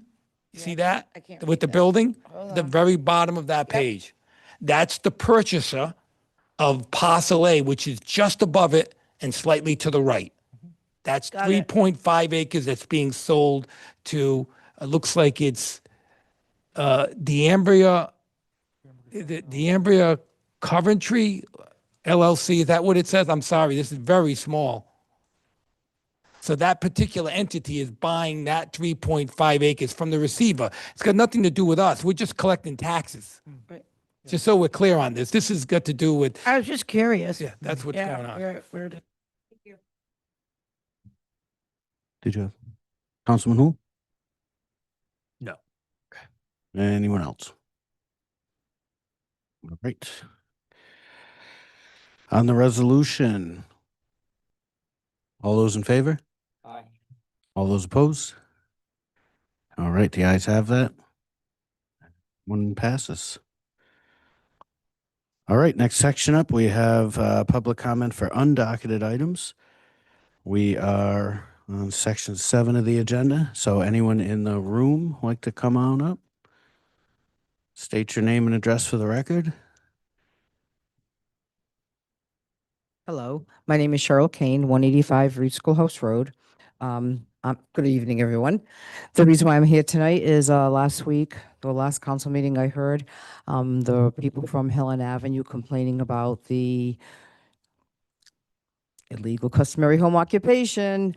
We all know that these people have been complaining since 2016. This is a residential area where this was allowed for this business to be there. I understand it's a trucking company. I went there the other day. I saw the trucks coming in and out of there. They are these huge pimped out trucks that are really close to these houses. I do not know how anyone was allowed to have this business in a residential area. That went through what? Probably planning, zoning. I went through all these different departments and it was just cleared and allowed in this area. This, not only that, these trucks nowadays, if I'm not mistaken, I think some of these trucks have lithium batteries in them. So right now, if they do have lithium batteries in these big, these trailers, they're right behind all these homes. You have a bomb ready to go off right there. We have this customary home occupation, which I have told you repeatedly over and over again. This was established in 1996, 1997. This was absolutely the intent was for home occupations in residential areas. If you cannot follow this customary home occupation, you should not have that business in a residential area, period. We are tired. We are sick and tired of people telling us that this does not govern residential areas. It's clear, it's to the point. I really do not want the planning or zoning to change this ordinance, so now all these people can be grandfathered in. That's not going to happen. It's not going to happen. People have already been talking to me. They're tired. They are going to put a website together. They're going to go through town, and they're going to be taking pictures of all these areas that are non-conforming. We need to start doing our job today. I am not coming back here anymore. I'm done. We are all done. And know why no one else is here speaking on behalf of this business that are going through these towns? Because they're intimidated. They are going to be, oh, I had someone say, I'm going to be buried in the dunes. Oh, snitches have stitches. You know what? I've been calm for 3 years. I'm not calm anymore. I am fighting for people, not for me. This is for Coventry, Rhode Island. It's not just for Reed Schoolhouse Road. It's for Abbott's Crossing. It's for Oak Haven Platte. It's for Walker Ridge. It's for everywhere in Coventry. I am done. And this is not, I'm mad at you. I am mad at zoning. I am mad at planning. I am mad at everyone that has allowed this to happen to these people for all these years. Do you understand? Do you hear what I'm saying? Do you hear? Are you going to follow the rules, the ordinances, our charter? That's what we want in this town. We want it to go back the way it was, the way it's supposed to be. We don't want all this chaos anymore. We want it to be livable, peace. We want our quality of life, and our safety back. That's all we want. We are not asking for anything. We are not trying to ruin anybody's life because they have chosen to have a illegal customary home occupation in a residential area. Here we are defending ourselves against these people that don't belong there. Do you get it? I'm just sorry. I've lost it because we are correct. We are not wrong. We are not. I'm telling you, we are not wrong. And you know what? Now I'm going to look at my notes and make sure I didn't miss anything. While you're looking at your notes, Go ahead. didn't I ask the council to put on the agenda the issue with Ms. Kane and get planning involved? I thought I asked that on last meeting to put that on the next agenda. I think the zoning person was here and there was a back and forth about a court case coming up, and I think it got Yeah, we need to lost get, in that. It's called being jerked around. Mr. Perillo came to my property back in 2023. He saw everything. The planner was there. John Studley Jr., I guess, whatever his name, senior, junior, third, fourth, fifth. He was there. The zoning officer was there. Police officer was there. The building inspector was there. Everyone that was involved was there. They all saw it. And now Every year we're gonna give him a citation so he can pick up all the garbage and take all the fire hazard crap off his property. You give him a citation back in what, April, May? He still hasn't gone to court. Now it's gonna go to court in December. You know what? Forget it. We will take care of it. The town of Coventry residents, our taxpayers, will take care of ourselves. We will form a webpage and we will show all the garbage, all the junkyards and everything through Coventry. We will take care of it. If the zoning enforcer and planner, Mr. Perillo, town manager, if all of you guys can't do it, we'll take care of it. We know we can do it. We can do. Thank you.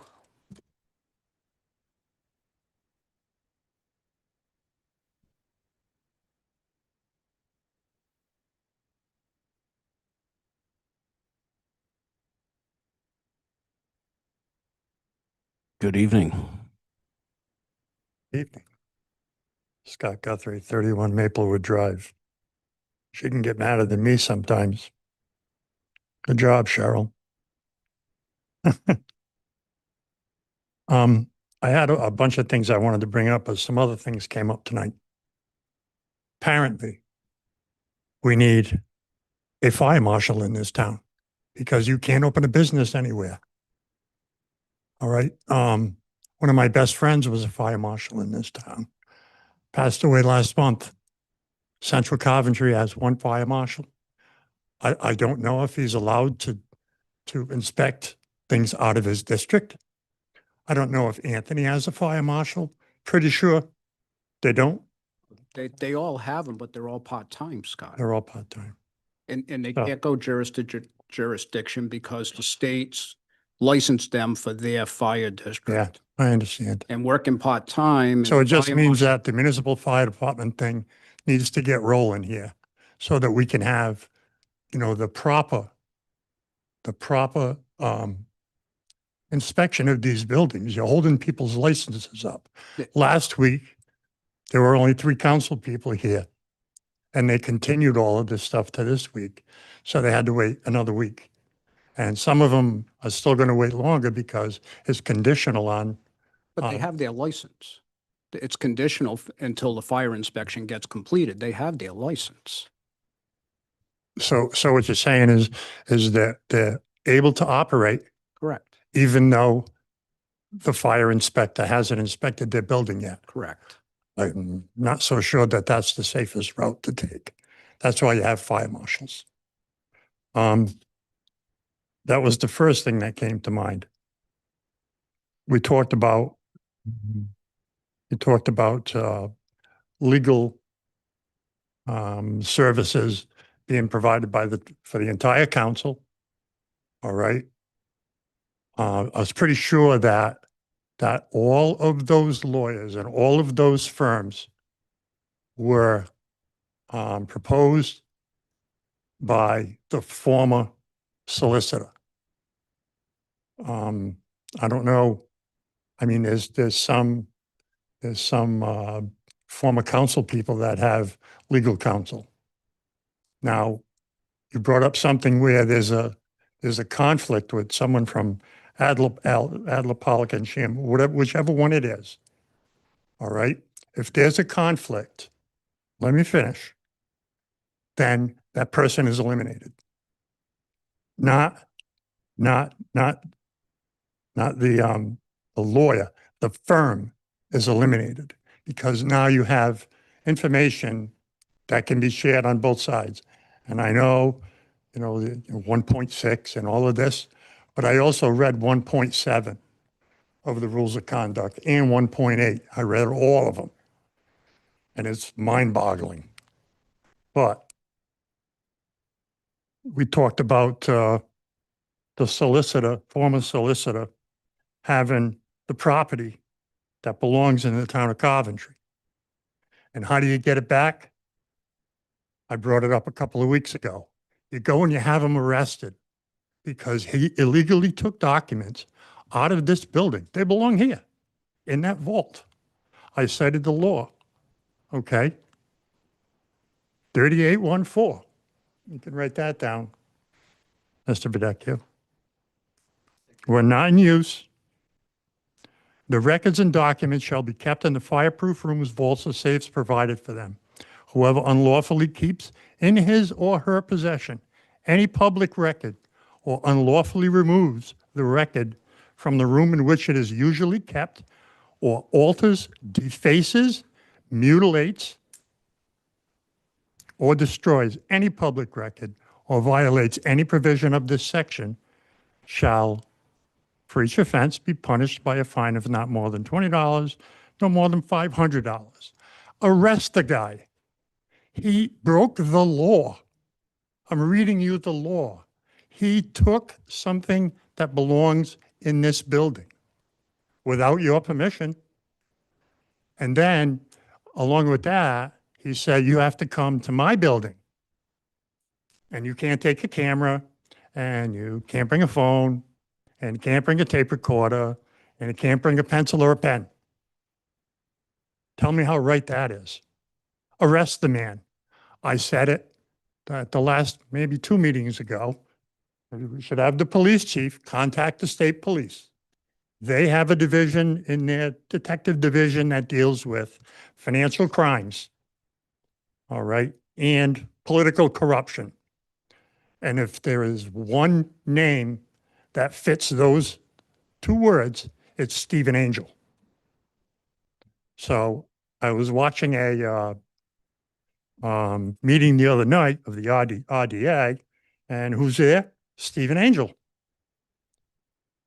So apparently he managed to weasel his way into that agency too. So now we're using federal dollars to pay his salary, because I'm pretty sure that the money that was allocated to the RDA came from federal money. So according to our charter,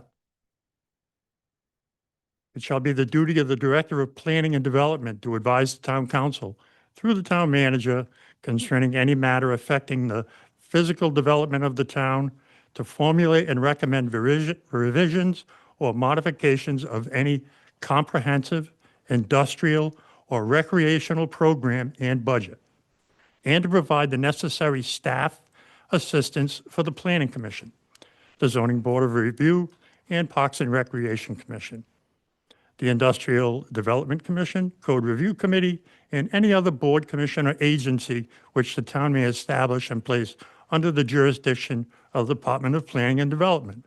So my suggestion to you is to move the RDA into the planning department that has the staff that can run this. And it's in the charter, which allows it. It is 13.03. That's the first thing. So now I just want to talk about you saving some money.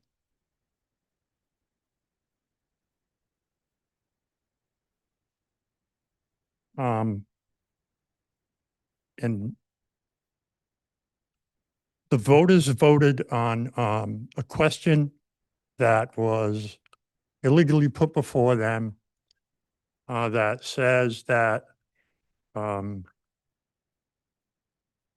town council can ratify school committee contracts, and they can't, according to 1629. I'll leave you a copy of it. And I'll just highlight the section. So this is the power of school committees to enter into contracts, provided, however, that notwithstanding any other provision of the general or public laws, whether of specific or general application, and notwithstanding the provisions of any charter of any municipality where a school committee is appointed and not elected, but not including the Central Falls School District Board of Trustees established by 16-234, the power and duty to enter into collective bargaining agreements shall be vested in the chief executive officer. What I missed is an elected school committee, all right, they have the power to enter into contracts. The school committee doesn't run education in Coventry. The state does. All right, under Title 16. So an elected school committee, when they enter into a contract, it's legal and binding. So a few years back, I think it was 2010, they said, well, we want the council to ratify that. Well, it's against the state law. And the solicitor at the time chose to ignore it, and he knew that I was right when I brought it up. You whispering? Um,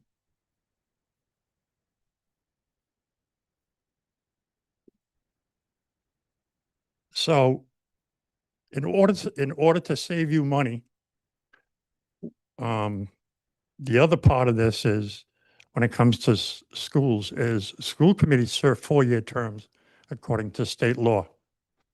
The last charter commission, we wanted to put and add 2 school committee members, 4-year terms.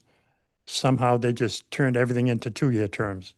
State law says that school committees will serve a 4-year term. What's going to happen? What's going to happen in November of the next election when they say, well, we ain't leaving? They don't have to by law. So to be proactive, I would have legal counsel get an opinion and say, does this pass muster?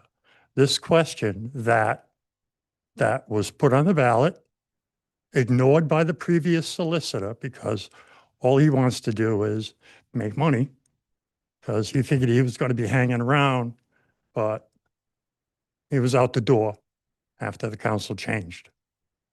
So, we don't need to have the town council fighting the school committee, and it needs to stop.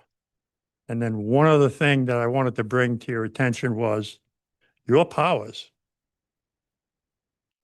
3.14. All powers of the town shall be vested in the town council, except as otherwise provided by law or by the provisions of this charter. The town council shall provide for the exercise thereof and for the performance of all duties and obligations imposed upon the town by law. The town council shall be vested with the power to adopt, amend, and repeal ordinances for the preservation of the public peace, health, safety, welfare, and for the protection of persons and property, and with the power to provide for their enforcement by the enactment of appropriate penalties for violation thereof. Without limiting the generality of the foregoing, the town council shall have and shall exercise the following specific powers, subject to the provisions of the Constitution and laws enacted by the General Assembly. Like our solicitor said, starting at the top and working your way down to the bottom. And the last solicitor said that, no, the state law tells you what to do. And I don't know how many times I've told you that state law doesn't run this town. In certain cases it may, but the charter is the Constitution of Coventry.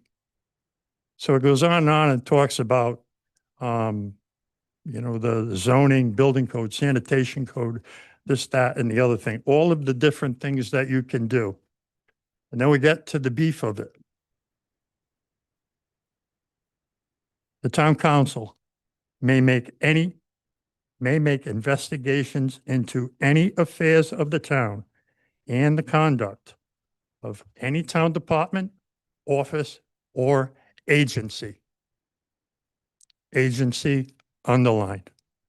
For this purpose, it may subpoena witnesses, administer oaths, take testimony, and require the production of evidence. The town council shall have the power by ordinance to provide for the punishment of any person who fails or refuses to obey a lawful order issued in the exercise of the powers set forth in this section. And then here's the other one. I didn't put that one in red, but that's another one that says no collective bargaining agreement. That was put in, back by, in 2010. Then we have something that happened under the last council leadership. I think it happened in the 2022 elections. That said that it was when we were still under the financial town meeting. I brought this to your attention before, and I'm going to bring it to your attention again. When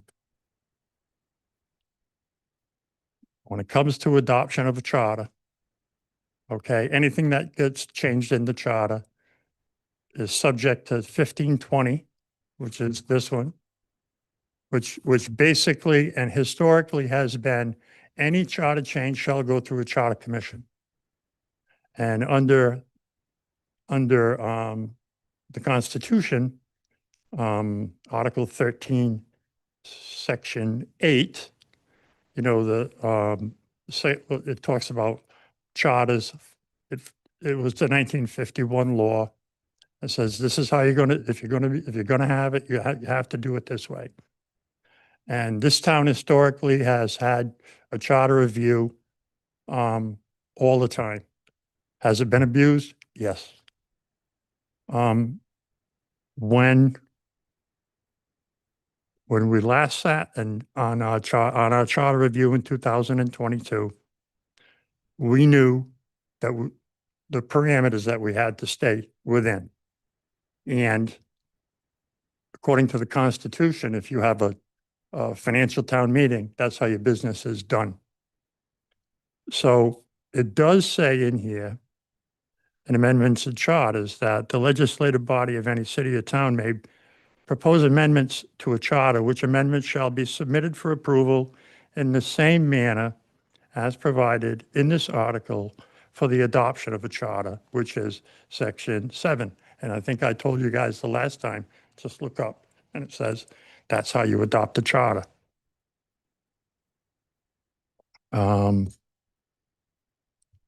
Or that the same may be submitted at a special election, and provided further that in the case of a town, amendments concerning a proposition to impose a tax for the expenditure of money shall be submitted at a special or regular financial town meeting. The town council in that year, this was former council president Lima's amendment to what we had proposed, which was supposed to engage the voters. She had to put on the ballot. So I would ask that you ask your legal counsel whether this is legitimate or not. So basically, the taxpayers voted their financial town meeting away without even realizing it. So if that's a violation, let's get it fixed now. What it did is it took the vote of the people to run the town and gave it to 5 of 7 people that sit up there. So you need a supermajority, and we all know where supermajority came from, don't we? Because that was our former solicitor's way of running things. Stood up here and he wanted to negotiate his contract, and he always backed away from the mic so nobody could hear him. Nobody out there could hear him. You could probably hear him because you can hear me because I'm speaking directly to you. So, we still have problems. Legal problems in this town are never going to stop until we start obeying the law and following each and every law. I'm glad you gave me the time to speak. Chemo tomorrow, one less chemo. Drug, I'm getting taken off for one more drug. So we're getting to the better side of things. So, but But I think that maybe even the solicitor might agree that some of these things should be looked at. And please go and arrest Stephen Angel for stealing the stuff out of this town. And I'd like to see the contract that he has with the RDC. Yeah. Councilman Pasqua. Just a quick point, Scott. On the school committee terms, you're correct that the state law says 4 years. 2 years ago, or probably a little bit longer than that, before any of you guys were here, we did ask to have that change at the state level and pass the resolution to have that change. I think we should verify that it was actually done, because asking for it to be done and having it done is two different It's things. not in the laws. I already looked. That hasn't been changed. Okay. All right. And then, I definitely agree with you on the school committee contract stuff, CBAs. I've been kind of saying this for a while that we're not named on those contracts. It's the school committee and the CTA. The town council, the town of Coventry aren't even named on it. So I've always been in the impression that we're not even named parties of a contract. How can we approve it? It's not even ours. Right. So I don't disagree with you on that. And that was my position since the first time we had a vote in front of us. I'm like, this is You'd have really not our violated the business law. anyway. You'd have violated the law. Yeah, and that was a question I had asked originally. I had brought that up. Former Vice President LeBlanc, I said that I mentioned him in a phone conversation. I said, I don't think we're voting on something. I think we're voting on something that we don't have the right to vote on. And the agreement wasn't with me on that. Was set the other way. And then the question presented at that time by that council person was, if it's on the agenda, does it mean we have to vote no? And that was not my question. My question was, do we have the legal authority to even vote on this? It wasn't, do we have to vote on this, yes or no, in a certain way? But it was unfortunately manipulated that way to make it look like that I was trying to ask a different question than I was. I agree with you on that. Call it what it was, a power grab. Yeah. Happens all the time. Thank you. Thank you. Anyone else in chambers? Public comment, undocketed items. All right, yes. Come on down. Hi, Mark Lamoy, 34 Island Drive. I'm the town council appointed representative on the Patuxent River Authority. I just wanted to give you a quick update.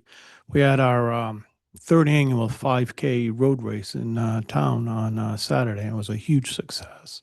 We had 200 runners, and probably with all their family members and other people, it attracted probably roughly 500 people came in, and the weather cooperated. And I want to take this opportunity to publicly thank Scott Savengi and Denise over at Parks and Rec. They were beyond helpful with all the permitting, insurance requirements set up. The event was great, and we plan on doing it again next year this time. Late October, early November. We hope to grow it each year and bring, more economic influx into this town that day. And also, it is a fundraiser for Patuxent River Authority as well. Thank you. Yeah, thank you for sharing some good news, highlighting something positive. We always appreciate that. Anyone else in chambers tonight? All right, we'll go to Zoom. Anyone on there, Mr. Marcus? Come on in. Please unmute yourself and state your name and address for the record. Good evening, Trisha Hunt, 526 Camp Westwood Road. Can you hear me okay? Yes, we can. All right, great. I just had some comments about the way that when people come up to present about, like we had the gentleman from Parks and Rec presenting about the grant, and then we had the engineer about the drainage. Sorry, I'm probably not saying it right.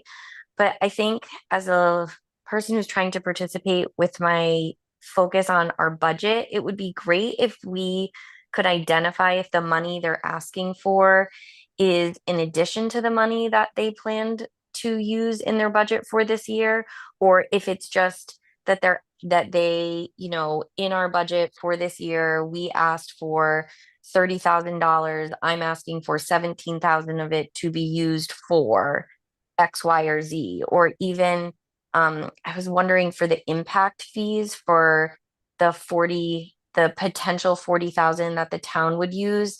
how much of the impact fees do we currently budget to go to Parks and Rec? Is that a question I'm allowed to ask right now, or is that something I should email and ask? No, I mean, I think it's a general comment on how we kind of do things. I try to approach it like a layman's term. So, for those, they did come up last week. Feels like it was a month ago, but last week we did get a balance of all those. Essentially, long story short, when we get an impact fee, there's a formula, and a piece of the subject matter goes to that schools, Parks and Rec, DPW, police, and so on. So, if we get $100 in, I believe it's a state formula. We have to at least get cleared by them. And that essentially fills up a bucket of money. Those kind of sit outside of the budget. Yeah, so they kind of sit outside of the budget and are used for one-offs, so we don't create a structural deficit. So what we're trying to do a little bit on the council is to make sure when we tag something from those fees, we also have a sense of, what the balance is in those accounts. So, we're aware whether or not we're running low and things like that. So, no, totally valid question. It's not something that is very familiar to people unless you're specifically in municipal finance. So, yeah, we're gonna try to do our best to kind of highlight those numbers. And I certainly appreciate your other comment. Are these funds in your budget? Are they in addition to, or are you asking for, a portion of what's in your budget? So, we will make sure we get the context as we go through this.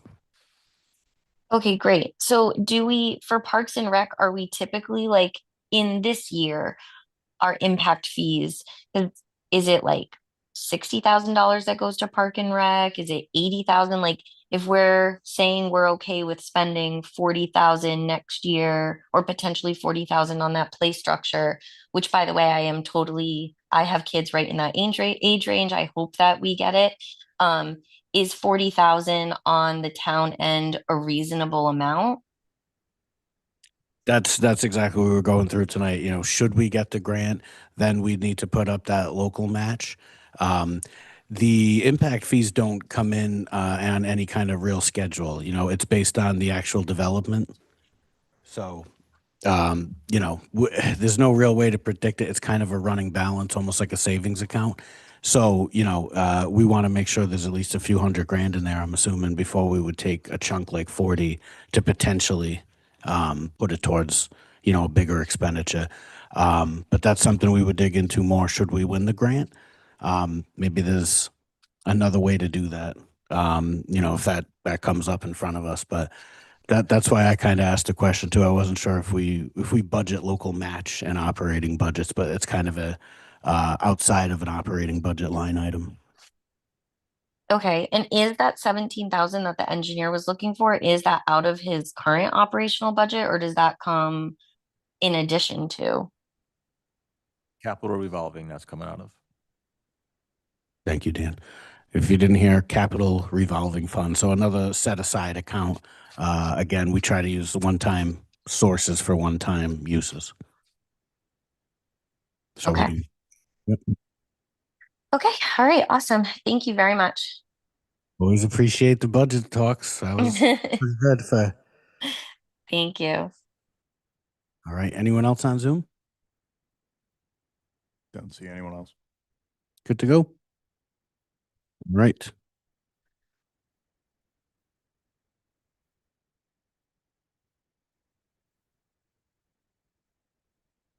We are on our last item on the agenda. We have election or appointment of town officials. So as we all know, we've got two vacant seats over here, districts 4 and 5. So tonight, what we plan on doing, just to set the stage, is have our potential appointees come up, give a short statement. We'll ask some questions, and then we will go through the process of seeing who's nominated, who's going to be put in the temporary appointment, and then just to set the stage for those here and at home, temporary appointment. This is mandated by the charter. Because of the way the timing worked out, this will be a short-term appointment. We actually have declarations coming up at the end of this month for the actual full election. So visit the Board of Canvassers site if you or anybody you know is interested. That's got all the real details, but big picture wise, declaration's going to be 11/28 and 12/1, and the actual election is going to be at the beginning of February, February 3rd. So just to give you an idea of what's going on tonight. So here we are, first week of November. Someone will come up here, appointed for a couple of months. Good news, bad news. Maybe you get on and make some good choices, and that helps you in the election. Bad news, maybe you got to sit here until 10 o'clock every night when we have a meeting. So this was the real test. Anybody who's still here may just walk right in. But no, I think we're also going to we're going to have our candidates that are here tonight, just so we're all fair and nobody's hearing all the questions. We're going to sequester you in the back. That's why the chief's here. He's going to make sure you don't hear any special questions, get any information. I think we'll just go in order of District 4 and then District 5. All right.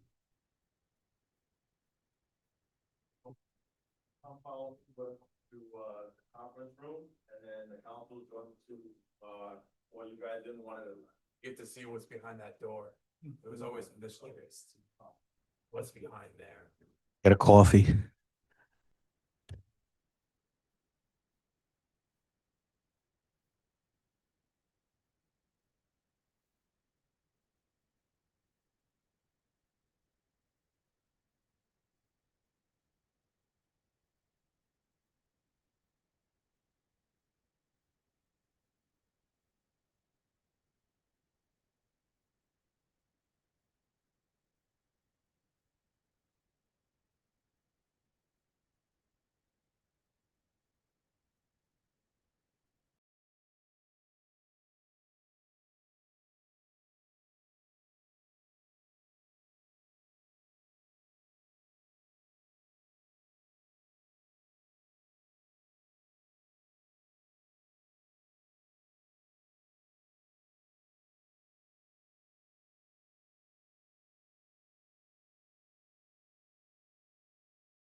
And then when they come out, they can just answer them.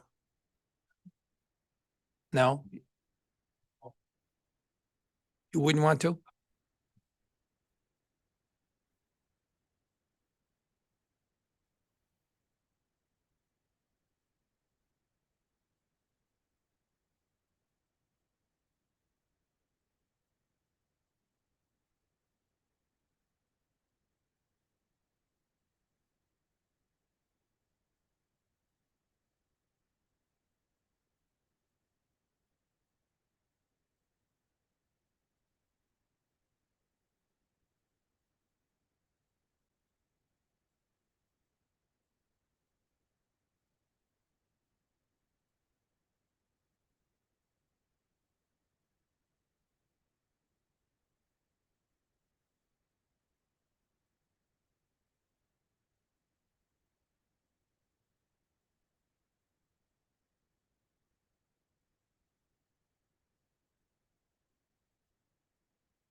All turn our chairs around, and then when we like the one, I believe we then flip the chair around. Yeah.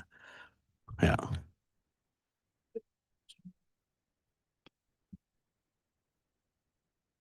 Hmm.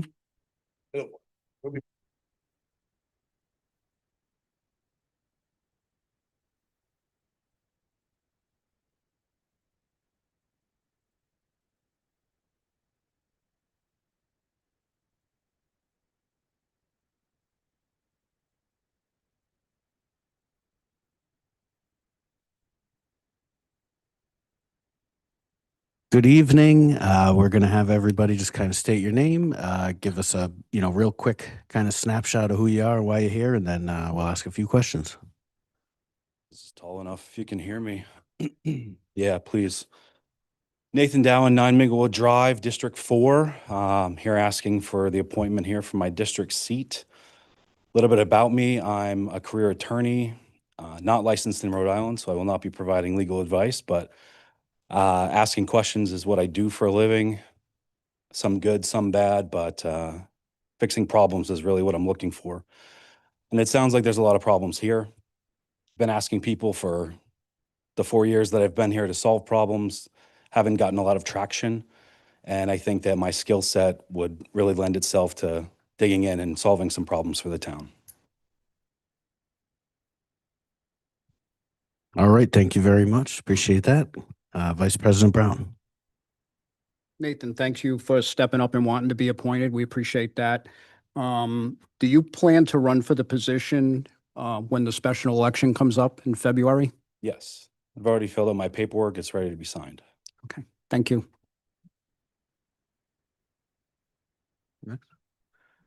Councilman Hull. What do you feel is the top 2 challenges facing the town of Coventry? Finances and transparency. Can you be more specific? I was looking for things like Johnson's Pond Fire Department. Kind of want to see how you feel about those issues. In a nutshell, you don't have to go too deep. Yeah. I'm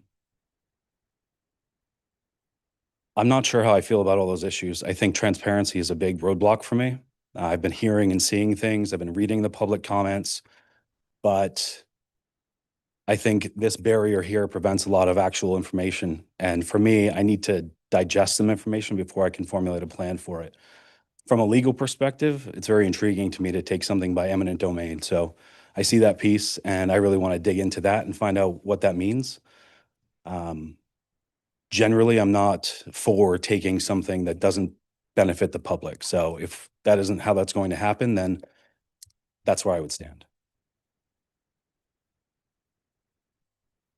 Fire department, I have a hard time not having a municipal fire department and being aligned on that. Thank you. I think from a finance perspective, that makes sense to me, and I see it being split up in many different avenues. Coming from the corporate world, when you consolidate, things should get cheaper, and I'm seeing numbers that don't show that, so I have questions with that.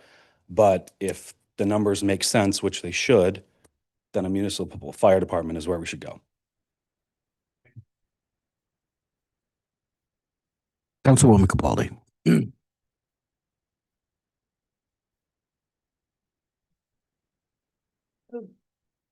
How would you ensure that your residents feel informed and heard? Yeah, I think that's a challenge that we all face right now. There's a lot of apathy in this town. People don't come out and vote. I've seen a lot of people using Facebook as an avenue to do that. For the people who've looked up my profile, I have about 3 friends on there.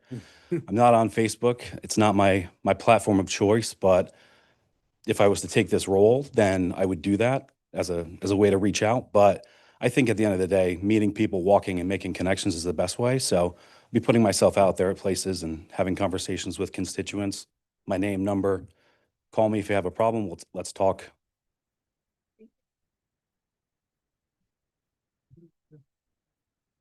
All right. And just one for me, obviously, as you can see tonight, major time commitment.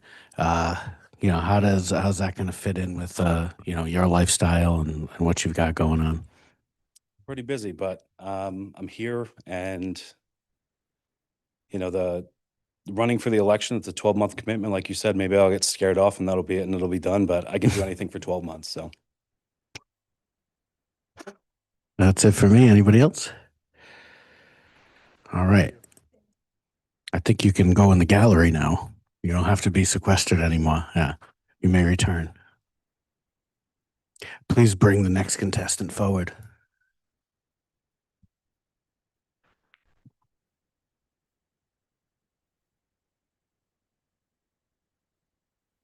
Thank you all for hanging out with us. You feel so lonely.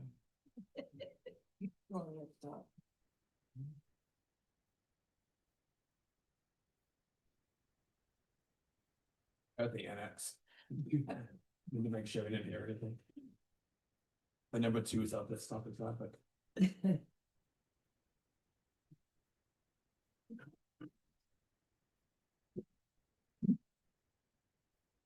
Good evening, council. Is it on? Yep. Yeah. So my name is Stephen Macchione. I live in Clompton Meadows. I've had the property for over 2 years.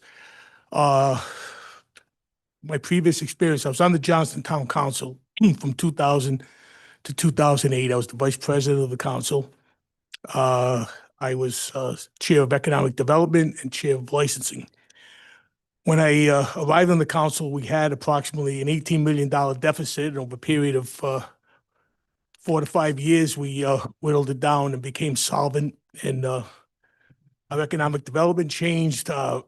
People's approach to the town changed. People's attitudes towards the town changed.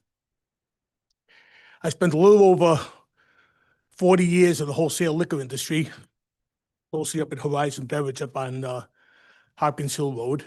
I retired in 2017 and got a couple of new knees, a couple of new hands, a couple of new elbows. And I went to work at Pronzi Catering, and I helped Pronzi establish a rental division. So I'm all about economic development.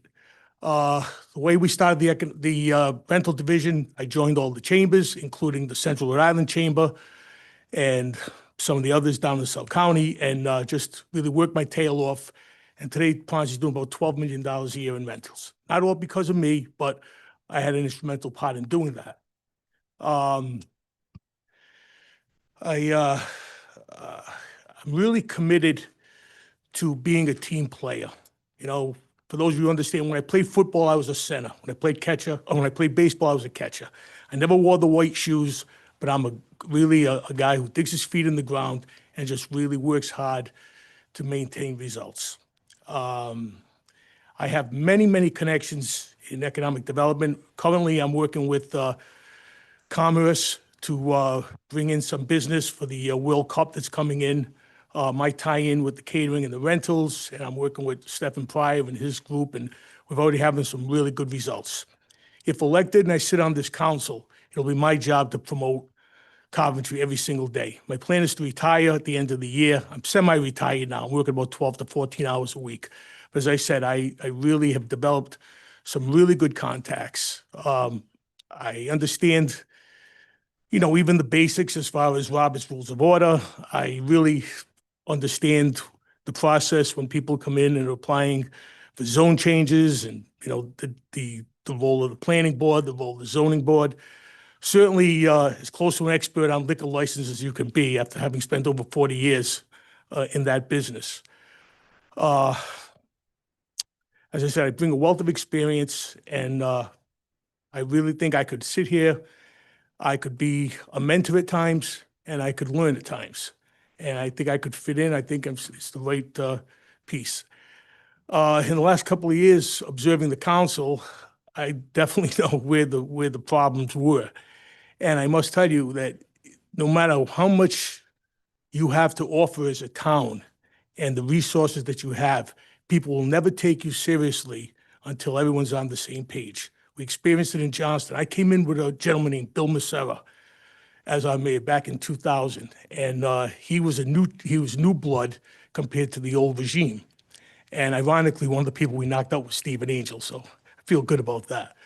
But in any event, when people see that you're all on the same page, they're much more willing to come in and make an investment in your town.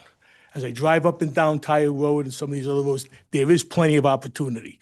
My former company right now, Horizon Beverage, they were just bought out by the largest distributor in the country, and they're looking for some new property. I definitely have it in there. You know, I'm not making a promise here today, but they'll take my phone calls, they'll sit with me, certainly with Stephen Pryor. There's many, many opportunities to go in, and we talk about grants tonight. There's just a lot of information and a lot of different vehicles and that you can use to promote your town that really don't cost any money. And as far as being a member of the Central Rhode Island Chamber, I've worked with Jennifer Wheelhorn many, many times in terms of the business in the area. And I must say, the Coventry is one of the least mentioned towns of that 7-town group. That should change. That should change. So I will be an advocate. 69 years old. I have 2 sons. One lives in New Jersey. The other, he coaches URI women's basketball team. So I have an empty nest. As I said, I'll have plenty of time to do what needs to be done. As Bill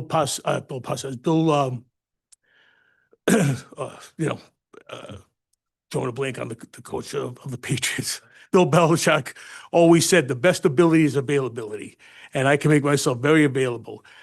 I don't know, obviously people don't know me and may know other people, but I had an opportunity to give you references, I could give you some very good ones, and people would speak very highly about what I've done and what I've accomplished. So it was my intention not to be here tonight. It was my intention to go through the proper channels and run for office. And then when I found out that this was here, I could not pass this up, but I'm definitely going to run regardless of what the outcome is tonight. I think I have a lot to offer, and certainly this time we'll take any questions. Thank you very much, Councilwoman Capaldi. Sorry, I'm sorry. I'm getting very tired. How long have you been in I owned my property a little over 2 years. You came from Johnston? Yes. Yeah, born in Providence, then went to Johnston, Classical High School, and moved to Johnston, raised my family there for the most part. What do you see as the biggest hurdle of getting businesses into this town? Well, I think the biggest hurdle, but I'm really encouraged tonight, has been all the infighting, all the lack of professionalism, all the deceit, and just the negative image. I'm not speaking about the council. I mean, I know reasons why. No, and that's but I want to say this mirrors what happened in Johnston. Oh. We couldn't get a Dunkin' Donuts to come on Hartford Avenue, one of the most well-traveled streets in the state, because government was not getting along. And then when we stopped airing our dirty laundry, and we developed professionalism, and we developed an air of cooperation, and we started showing our town the good things about our town. We started really getting people who wanted to be involved in development. And there's so much land here, there's so much opportunity here that people need to know about Coventry. They just absolutely, I came here, I made a major investment to come here. So whatever you want to look at is the minimum amount of time I've been here, keep in mind that I made a major investment, and I want to be here. And I could have gone to Narragansett based on the condo. I could have gone to East Greenwich. I came to Coventry, and I just really like the whole setup. I liked when I get out of my street in the morning, if I want to go to Dunkin' Donuts, I can go to Dunkin' Donuts. When I go to Cumberland Farms, I can go to Cumberland Farms. BJ's, Walmart, it's all there. It's all there, and my neighbors are wonderful, and trying to, have positive discussions about the town. Everybody's, believe it or not, the people that I live with, my 60 or so neighbors, are all on board and really excited that they live here now. Awesome. Thank you very much. Thank you. Councilman Hu. 2 things, if I may. I take a little bit of offense to the correctiveness of us not airing out our dirty laundry. The only way that we as a council were successful in removal of the solicitor and the Old Town Council president was doing exactly that, airing out our dirty laundry. There was no. No problem. I just, I wanted to correct that just because I don't think all of us up here always will get along or always agree, but we do it with professionalism. So I just wanted to clear that. I do think there is a good dialogue that happens up here. May I respond? I'm very impressed with what went on tonight, and I've been watching the meetings, and this was my point. If I didn't enunciate in the right way, I was ready to run against the former president already. I was so disgusted with the way things were going on in the town. So this is why when I went to investigate what the process was, this was just a surprise that this was going to happen this way. But I was ready to pull my papers prior to her resigning. And when I say that, I mean, it was, they were just, the two of them together were like Bonnie and Clyde. And- We've fixed that, thanks God. And Thank you God. did, and congratulations to that. And I was very impressed sitting here tonight, listening to the way everything was done and the cooperation and letting people speak and speak positively. And as I said, anything that I'm saying tonight, I'm trying to give you compliments that I think the town is ready to take on the next challenge and take that next step forward. Speaking of the next challenge, we have two big ones that are going to be coming up. And briefly, just to be respectful of the people's time in the back and my colleagues up here, on a yes or no with a short explanation, do you feel that it's in the town's best interest to have a municipal fire department?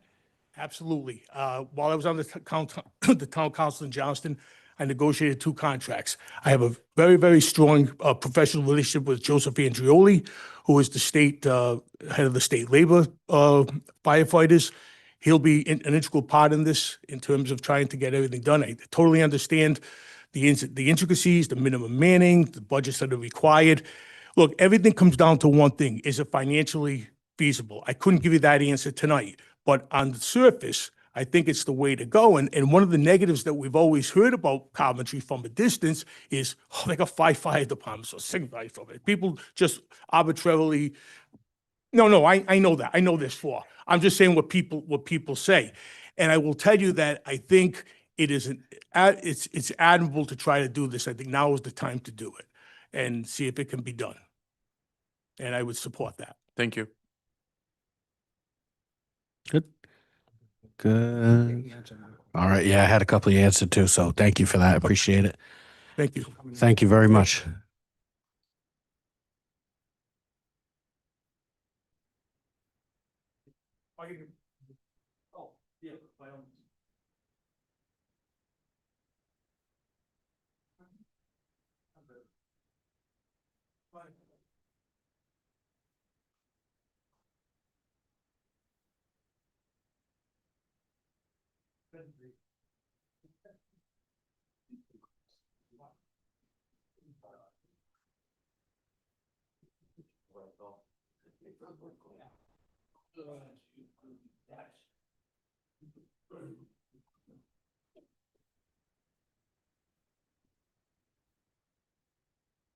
Good evening. Thank you for joining us tonight and sticking around. We are just doing a little kind of informal introduction. Tell us a little bit about yourself, and then we'll ask a few questions. Pamela Roy. Okay. Is that a little better? Okay. I wrote like 4 pages. So You can always submit it too to make sure. okay, Yeah. but I just might do that. Yeah. I was born and raised here. My mom's parents lived in Bridgeport, Connecticut, and they moved to Knight Street in Anthony. And they had 6 children. My mom was the first, and my godmother was the second. When my mom, actually, my pop owned a flower shop, Andrick Flower Shop, right next to where Hirsch Chemical was, right near the river. Small little brick shop. So he worked a lot with Mr. Ionati and his funeral home. And my pop loved to fish so much that he would just open the window in the back and fish while he was working. My pop, Joseph Andrick, was also on the committee for Coventry Old Home Days, if any of you remember Coventry Old Home Days. It's a big parade, and then they had the carnival, and I miss that a lot. And they would have the posters on the telephone poles, and it was a really wonderful part of Coventry. When my mom met my dad, she was actually nominated Miss Coventry. So she was in the parade and whatnot. I have a beautiful picture of her in the limo with her sash on and all the flowers in the back. My mom and dad bought our house on Potter Street where I live now. And I love Coventry so much. And I'm very impressed with all the people that were here tonight that participated and speak before all of you because they love Coventry as much as I do. And when you are born and raised here, it's the best town in the state of Rhode Island to live in. Everyone here, all the families are wonderful. My godmother, she bought her home across the street from my mom and dad. And she still lives there today, and she is Margaret Woolley, Father Woolley's mom at St. John and Paul Church. So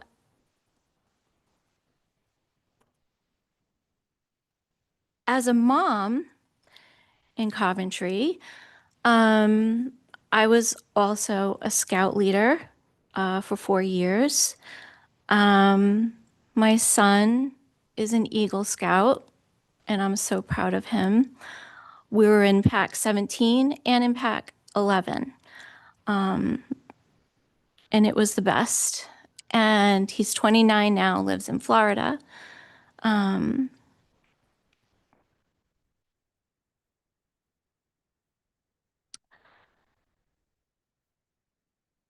I was also part of the Cal Ripken baseball team as well. I was an assistant coach, and that was an awful lot of fun too. I raised my children for 9 years staying at home. So we were involved in all of the school reading. I was in summer camp and scouting, brought my little daughter with us, and those were the best times. And I don't think I would have that much fun if I lived in any other town than Coventry.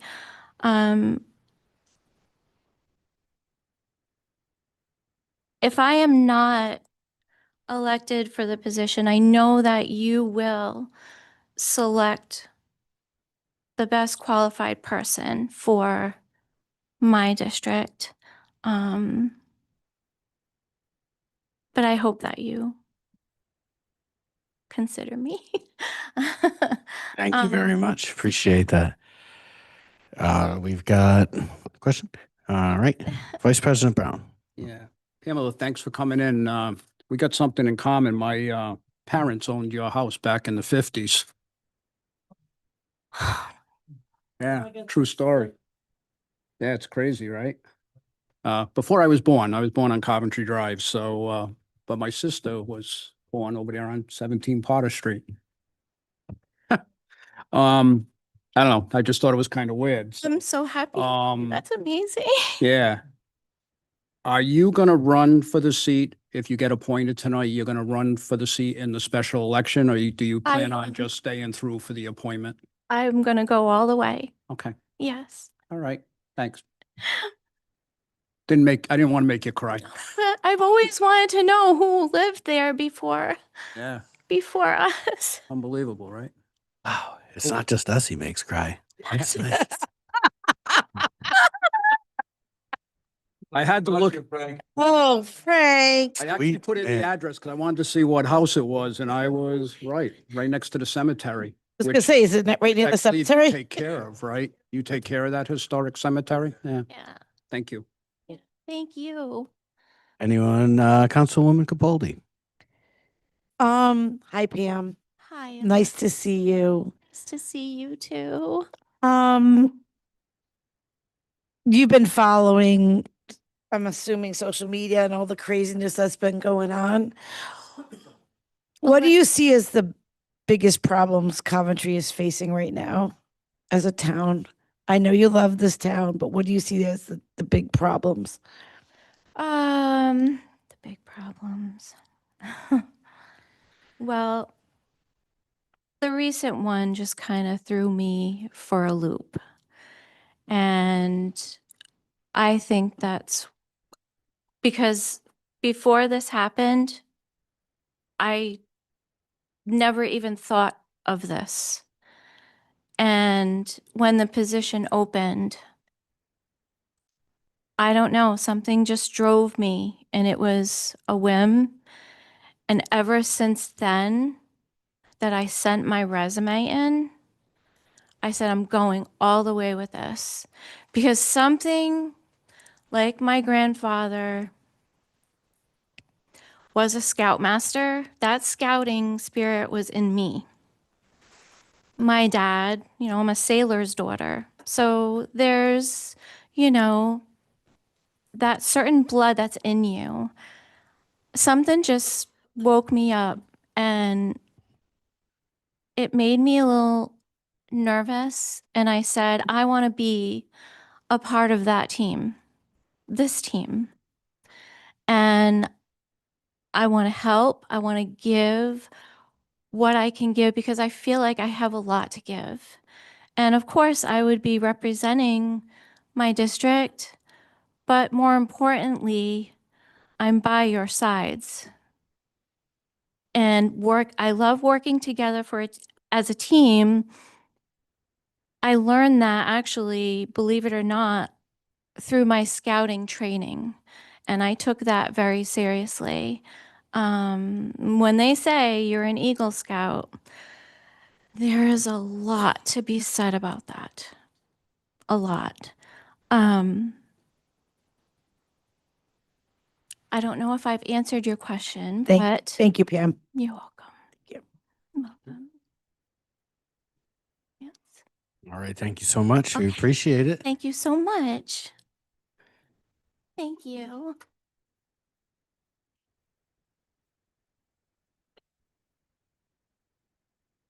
All right. I believe we have one more.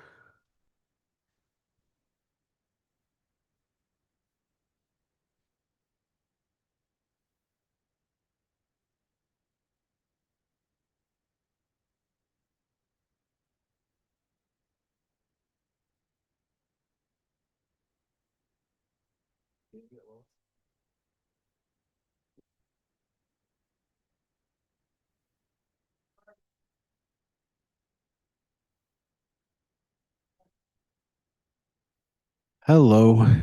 Thanks for joining us tonight. We're just going to take a minute and tell us a little bit about yourself and what brought you in tonight, and then we'll ask a few questions.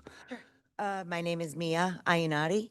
A little bit about me. I've been born and raised here my whole entire life. Lucky me. I came in tonight because being born and bred here and raised here, and my family has businesses here, I felt now is the time in my life that I can finally take a minute to actually look around. Sorry, I will. Now in my life at this time, I have the time to put into the town and seeing what's been going on in the town. It's been, a little upsetting, and I see that you all have been doing a really good job of getting everything together, and I like seeing that. Good job. Good job. But I felt my mom just recently passed away in April, and my whole family has businesses here for my parents, and what they saw in this town was spirit. And I see a lot of people with a lot of spirit, but I also see this town losing some spirit. And it's heartbreaking, really. So my mom passed, I have time. And I think that together as a team with everyone and knowing the problems and knowing the people and the resilience and the tenacity that everyone has in this town, that being able to talk and transparent and having good communication and looking at the budget and doing things properly and with communication, I believe the town can get back the spirit and its mojo and get back to what it's supposed to be. And people can come together and everyone get along. And that's looking at hard finances, because I know that the budget is a hard budget for 2026. I know that the school is at 80 million. I know we spend 40 million on municipality. Now we have attorney fees.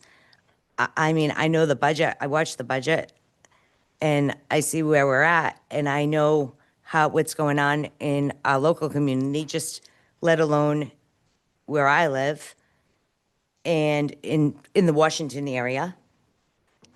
That's, things need to happen there. And I think the town can I think it needs strong opinions, open communication, and people who actually love this town in the middle ground and that they want to work together to make it right. But you also need to know that there's problems and the finances, and we'll work together to come to a conclusion. So there I am. Thank you. I appreciate you. Going off of that, would you consider a run if appointed or if not, either way? Yes, yes. Like I said, now I used to work in Boston. I'm home now. Okay. My mom passed away, and and what I see, absolutely. Thank you very much. Anyone else? Councilman Hool. I'm going to give you the same question I gave everyone. We have two pretty large projects in front of us, one of them being Johnson's Pond. I'll leave that one out of it, but the one that I'm more interested in hearing about is your thoughts on the municipal fire department. So look, I haven't sat to look at the paperwork. I haven't heard what others' opinions are on what you want to do with it. So for me to give you an opinion on on the fire department at this point in time without coming together and hearing everyone's options and talks, I mean, I know it's a problem, but until I have a grasp of what is going on with both sides, because both sides have a story. So if I could break it down a little bit a little bit easier for you, if we can take all of the finances out of it, do you believe that a municipality should or should not control their fire department? And that myself in a should, if, could, at this point. I had to when I was running. Okay, well, I don't have to. But you're up. Like, to say that right now, I don't want to put myself in that until I have clear facts. But if you'd like to, so I'm not going to say yes or no. I don't have clear facts. I wasn't looking for a yes or no. I was just looking for how you felt about it. Again, I have to look at Thank you. at the situation. Councilwoman Capaldi. What's one initiative or idea that you'd like to champion if appointed? So I'd like to work with Personally the- that you have, yeah. So I think that we could work together for the pond, Again, I have strong roots here. My father and my mother both had houses on the pond. We still have property on the pond. I lived in Washington in the Anthony section.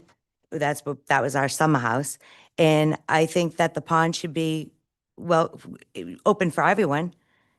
But I think that we all need to come to an agreement on how we're going to get there.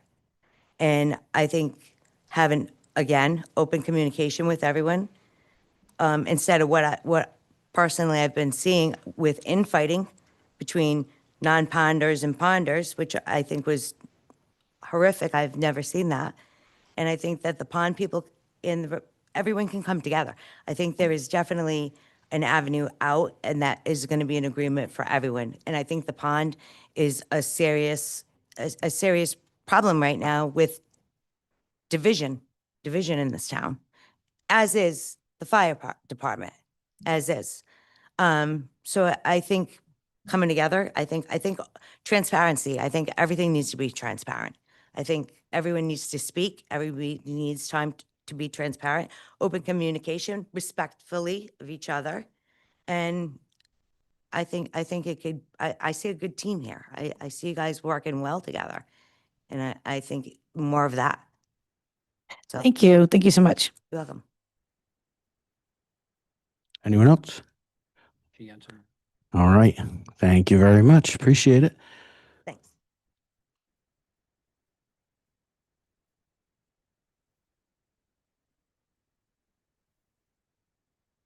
Should we take each district or, vote on that now before 5 or what's the pleasure?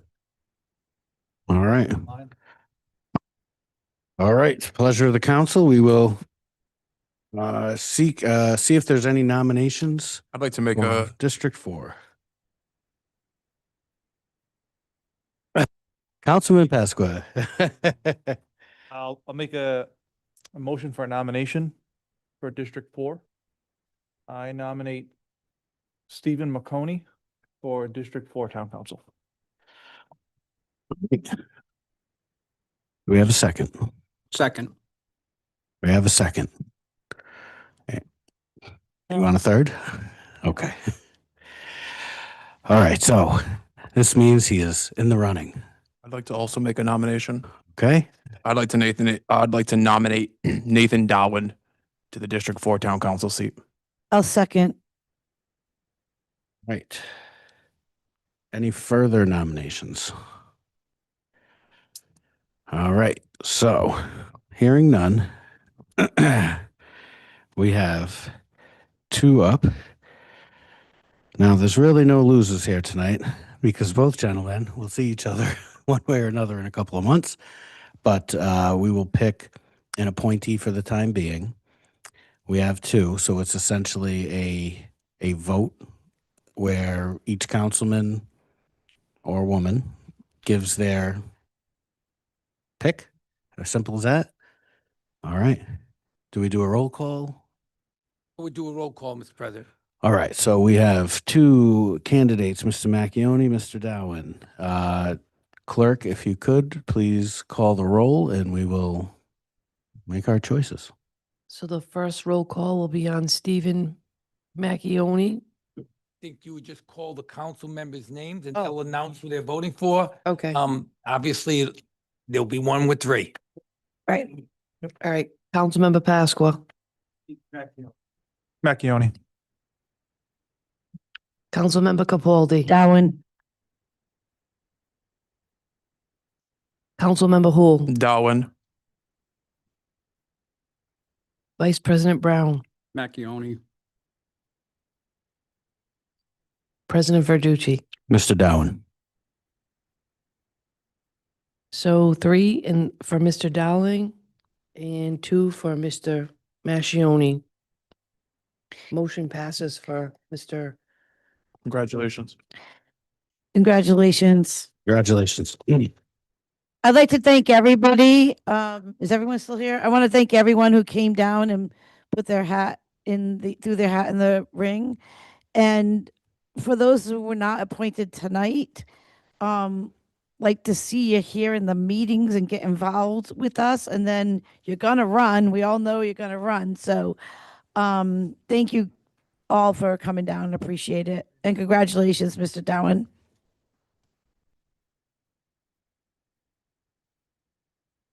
Yeah. Wait for you, sir. Okay.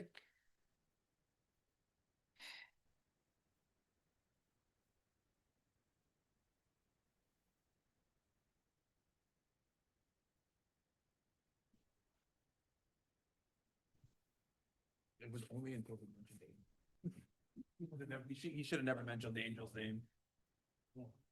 He should have never mentioned the angel's name. I was like -10 points. No, I'm just kidding. He was actually very well put together. They all were. Yeah. Yeah. Both of them. There was no lose either way. Yeah. It's a hard decision. One I didn't want to be a part of. Good evening, council members. Nice to see you again. Good evening. So we're doing a little get to know you for a minute and then we have a few questions. Absolutely. So my name's Scott Copley. I live at 16 Old Mishnock Highway, Coventry, Rhode Island. Some of you know me from being on the council before. Some of you, Mr. Hool, do not. For work, I work for ITG Brands. They're an international tobacco company. I do sales, so I work on contracts, compliance and stuff like that. And then I own a small pest control company on the side. I'm divorced. I have one son, age 13. He goes to Coventry Coventry Middle School, and I have 2 dogs. Do you want another one? No, not right now. 2's enough.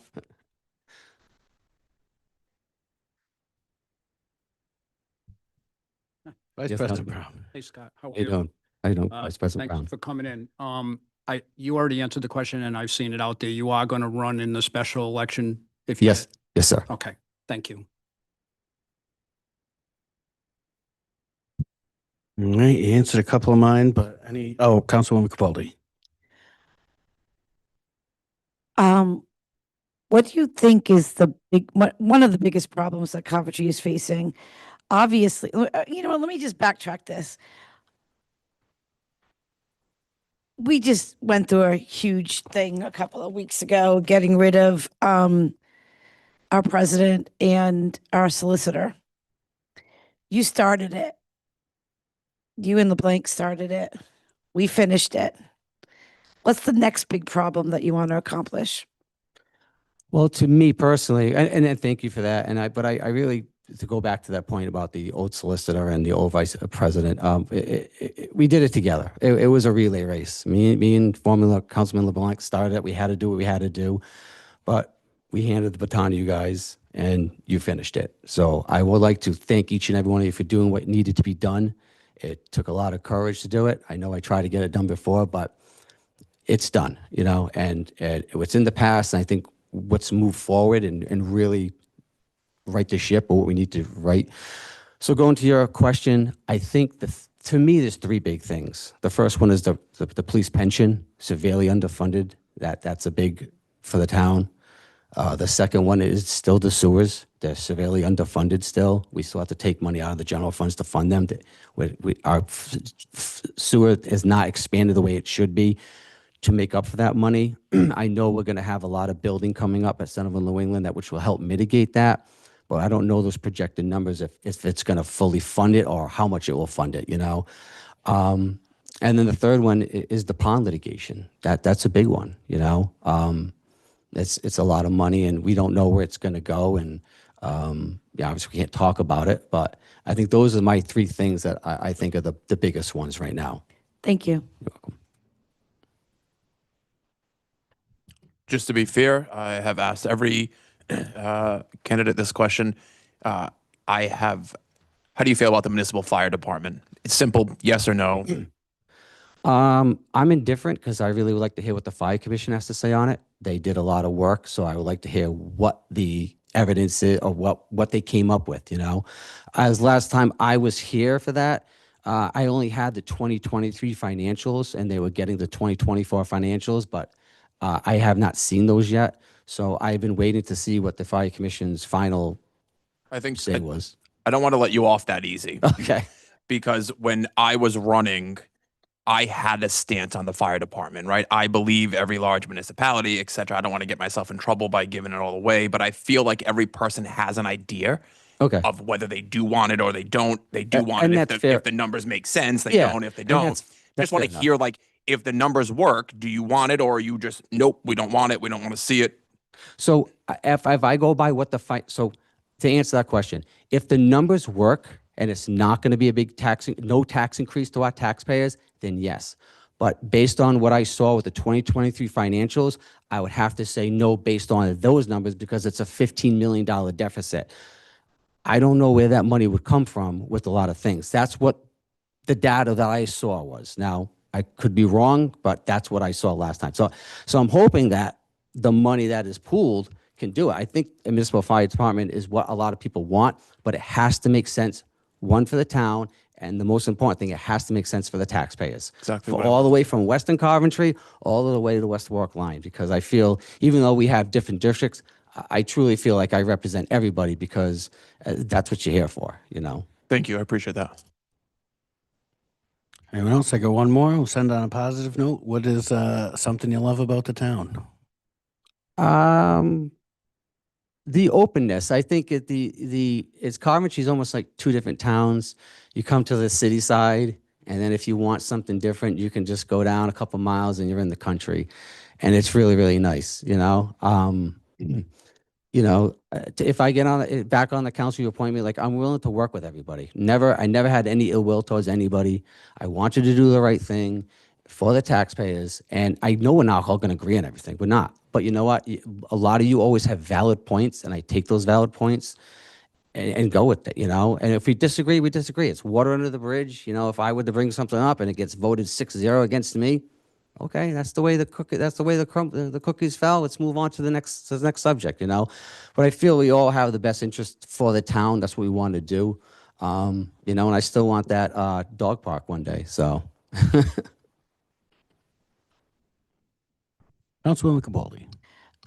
Since you've been here before, how do you think this new council is? How do you think we are? Well, you all look happier. You look less stressed. But I said this to a few other people last time I was at the town council meeting. It was the one right after you, Mr. Angel, he resigned. The former president did not show up for that meeting. But when I walked in and I said to somebody, I said, the air feels different. It doesn't feel that thick heaviness to it where there's the just butting heads. It felt refreshing. I saw people laughing. I saw people talking more. I saw the wheels spinning more of ideas and talking and making points and just really holding things accountable and getting things moving in a positive direction. Where before, I just felt the wheels are spinning in the mud. And now I feel it's out of the mud and the truck's going. You're welcome. All right. Thank you, sir. All right. Thank you very much for your time. Thank you. All right. We are coming up on our 10:30 time limit. I don't think we'll need to suspend the rules, but just throwing that out there. We have one more for District 5, and then a swearing in, and then a swearing out for all of us. Mr. Perillo. Mr. Town Manager.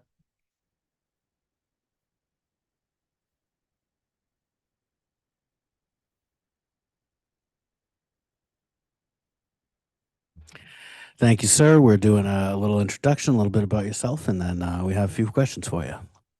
Great. Greg Mars, 4 Fawns Court. I am a restaurant general manager in Cranston at Tavern in the Square. I have been, really working in the restaurant industry for the past 20-ish years. My focus is financial background. I kind of assess situations, I absorb information, I digest it, I communicate a plan appropriately, and I line item. My true belief in my management style is transparency and communication. Accountability is big in my world, making sure that if we commit to something, we commit to it wholeheartedly, fully, and we see it through the process. Family person. I have 2 young children and a wife. They're in the public school system. A little bit more about my personal life is I've been involved with the Town of Coventry Little League as a coach. I do a lot of volunteer work in terms of partnering with local communities, nonprofit organizations. Through my work, I do partner with Warwick Transition Program. It's a post-high school special education program for giving kids 19 to 22-year-old job skills. So I've been partnered with them for a few years. So that's a little bit about me. I like giving back to the community. So. Thank you, sir. Vice President Brown. Greg, thanks for coming in. Appreciate it. Thanks. One quick question. If you do get appointed tonight, are you going to run for the position in the special election? That would be my expectation. Okay, thank you. Councilman Houle. Just to make it fair across the board, This sounds great. we have 2 pretty big things coming up. Johnson's Pond being one of them, and potential vote on a municipal fire department. I'm interested in knowing your feelings about a municipal fire department. Financially, with my background, It's open-ended. I'm going to let you Yes. either bury yourself or kill it. Either one. No, I think financially, to be as transparent as possible, I think it makes the most sense. One singular voice, one singular budget. I'll just keep it short and sweet. I appreciate that. Thank you. Oh, sorry, I didn't finish the Johnson's Pond part. Oh, yeah, I was more, look, when I ran, one of the largest things that I was up against when I was getting signatures was the fire department vote. Okay. So that's the reason why for me, that was at the top of my, was one of the largest things that my constituents were asking. So I just, to reiterate that to Perfect. to the candidates. Johnson's Pond, we know it's coming. It's coming. It doesn't matter. Right.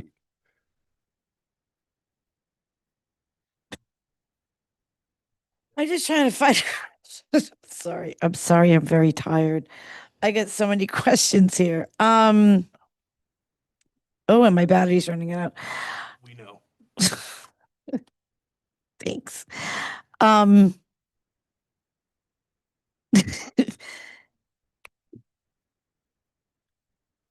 If you could, what would be one initiative that you would want to start here in your, with your constituents or for this town? And how would you go about doing it? That's a very vague, broad question. Just something that what do you That think I'm would be passionate. great for, what do you think would be great for Coventry? And tell me a little Yeah, bit. I think it goes back to my original answer of transparency and accountability. Like I would really like to see more businesses in here, more than mom and pops. What would you like Coventry to have, do, see? What's the big picture of Coventry? What do you want to see Coventry have? I Success. success to thrive. And how do you see success? How do you think we're going to get successful? With it's very cliche, but transparency, accountability. I think having people who are happy, who want to be here, with less people coming up here and talking for 10 to 20 minutes. I think that's a true indicator of happiness, right? Success can be shown in a million different ways. Do I want us to all of a sudden have a skyscraper? I don't care. I want people to be happy. And, I want my kids to be happy. I don't want it to be for this week, this year. I want it to be an extended future of happiness. And we can get there a million ways. Thank you. Councilman Hu. Just to save you, you said you wanted your kids to be happy. Don't forget, happy wife, happy life. That's implied.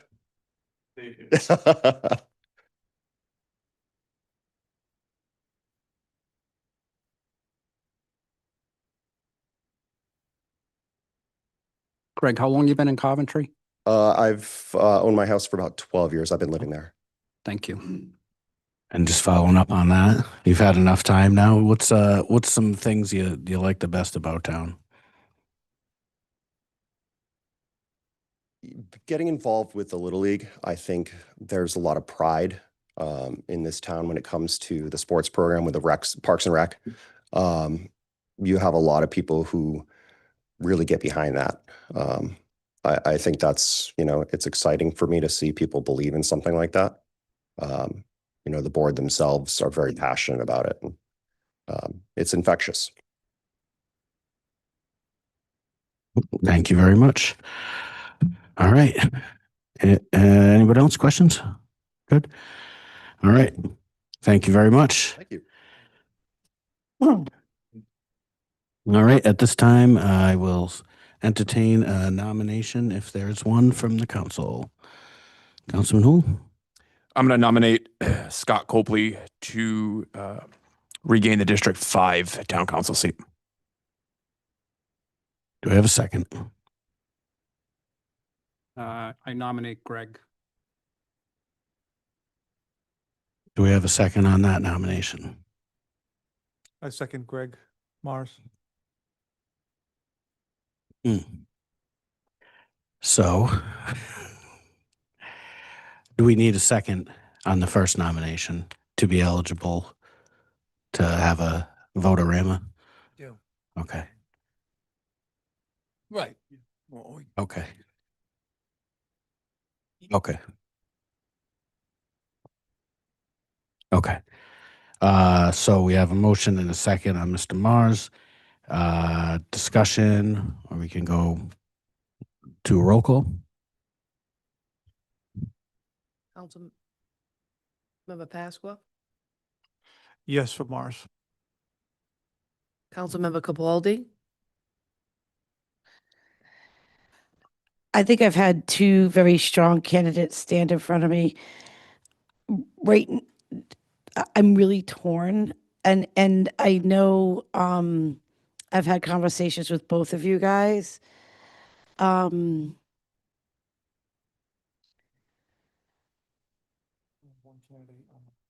Oh, we're not. You didn't second, Scott. Okay, that makes it easy for me then. Greg. Councilmember Hul, Greg wasn't my first choice, nothing personal. I was refilling Scott, but I'm not voting in opposed to you. I just want to make that clear. So my vote for Greg Mars is no.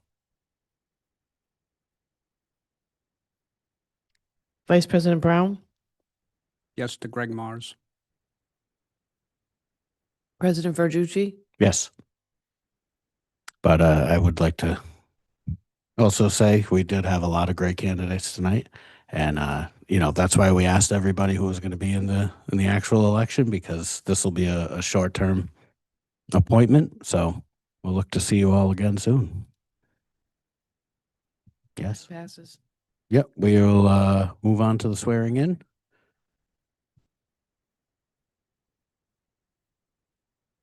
I'll go District 4 first. Oh, okay.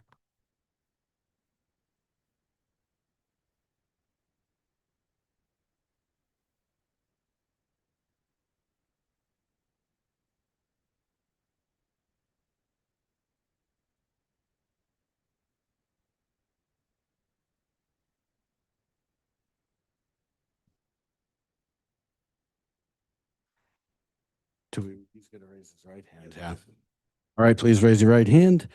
Do you, Nathan Dowan, solemnly swear that you will be true and faithful unto this state and support the laws and Constitution thereof and the Constitution of the United States, and that you will well and truly execute the office of Coventry Town Council member for the term for which you have been elected, or until another be engaged in your place, or until you be legally discharged therefrom, so help you God? All right, thank you very much. Welcome aboard. Scariest I do ever. Well, go up there now. Make a motion, do something. Come on. All right, sir. Come on down. Yes, just like that. We're making dreams come true.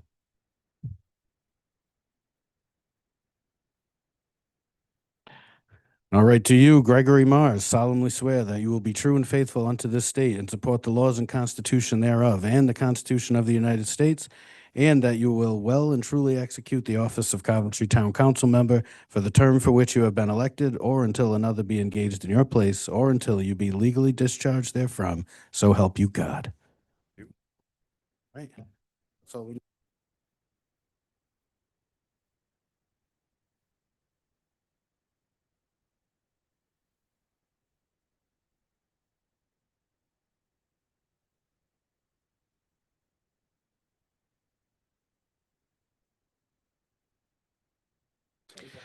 All right, with that, we are back to 7. Thank you all for joining us. We will take an adjournment motion. I make a motion to adjourn. Yeah, you'll get your chance. We stand adjourned.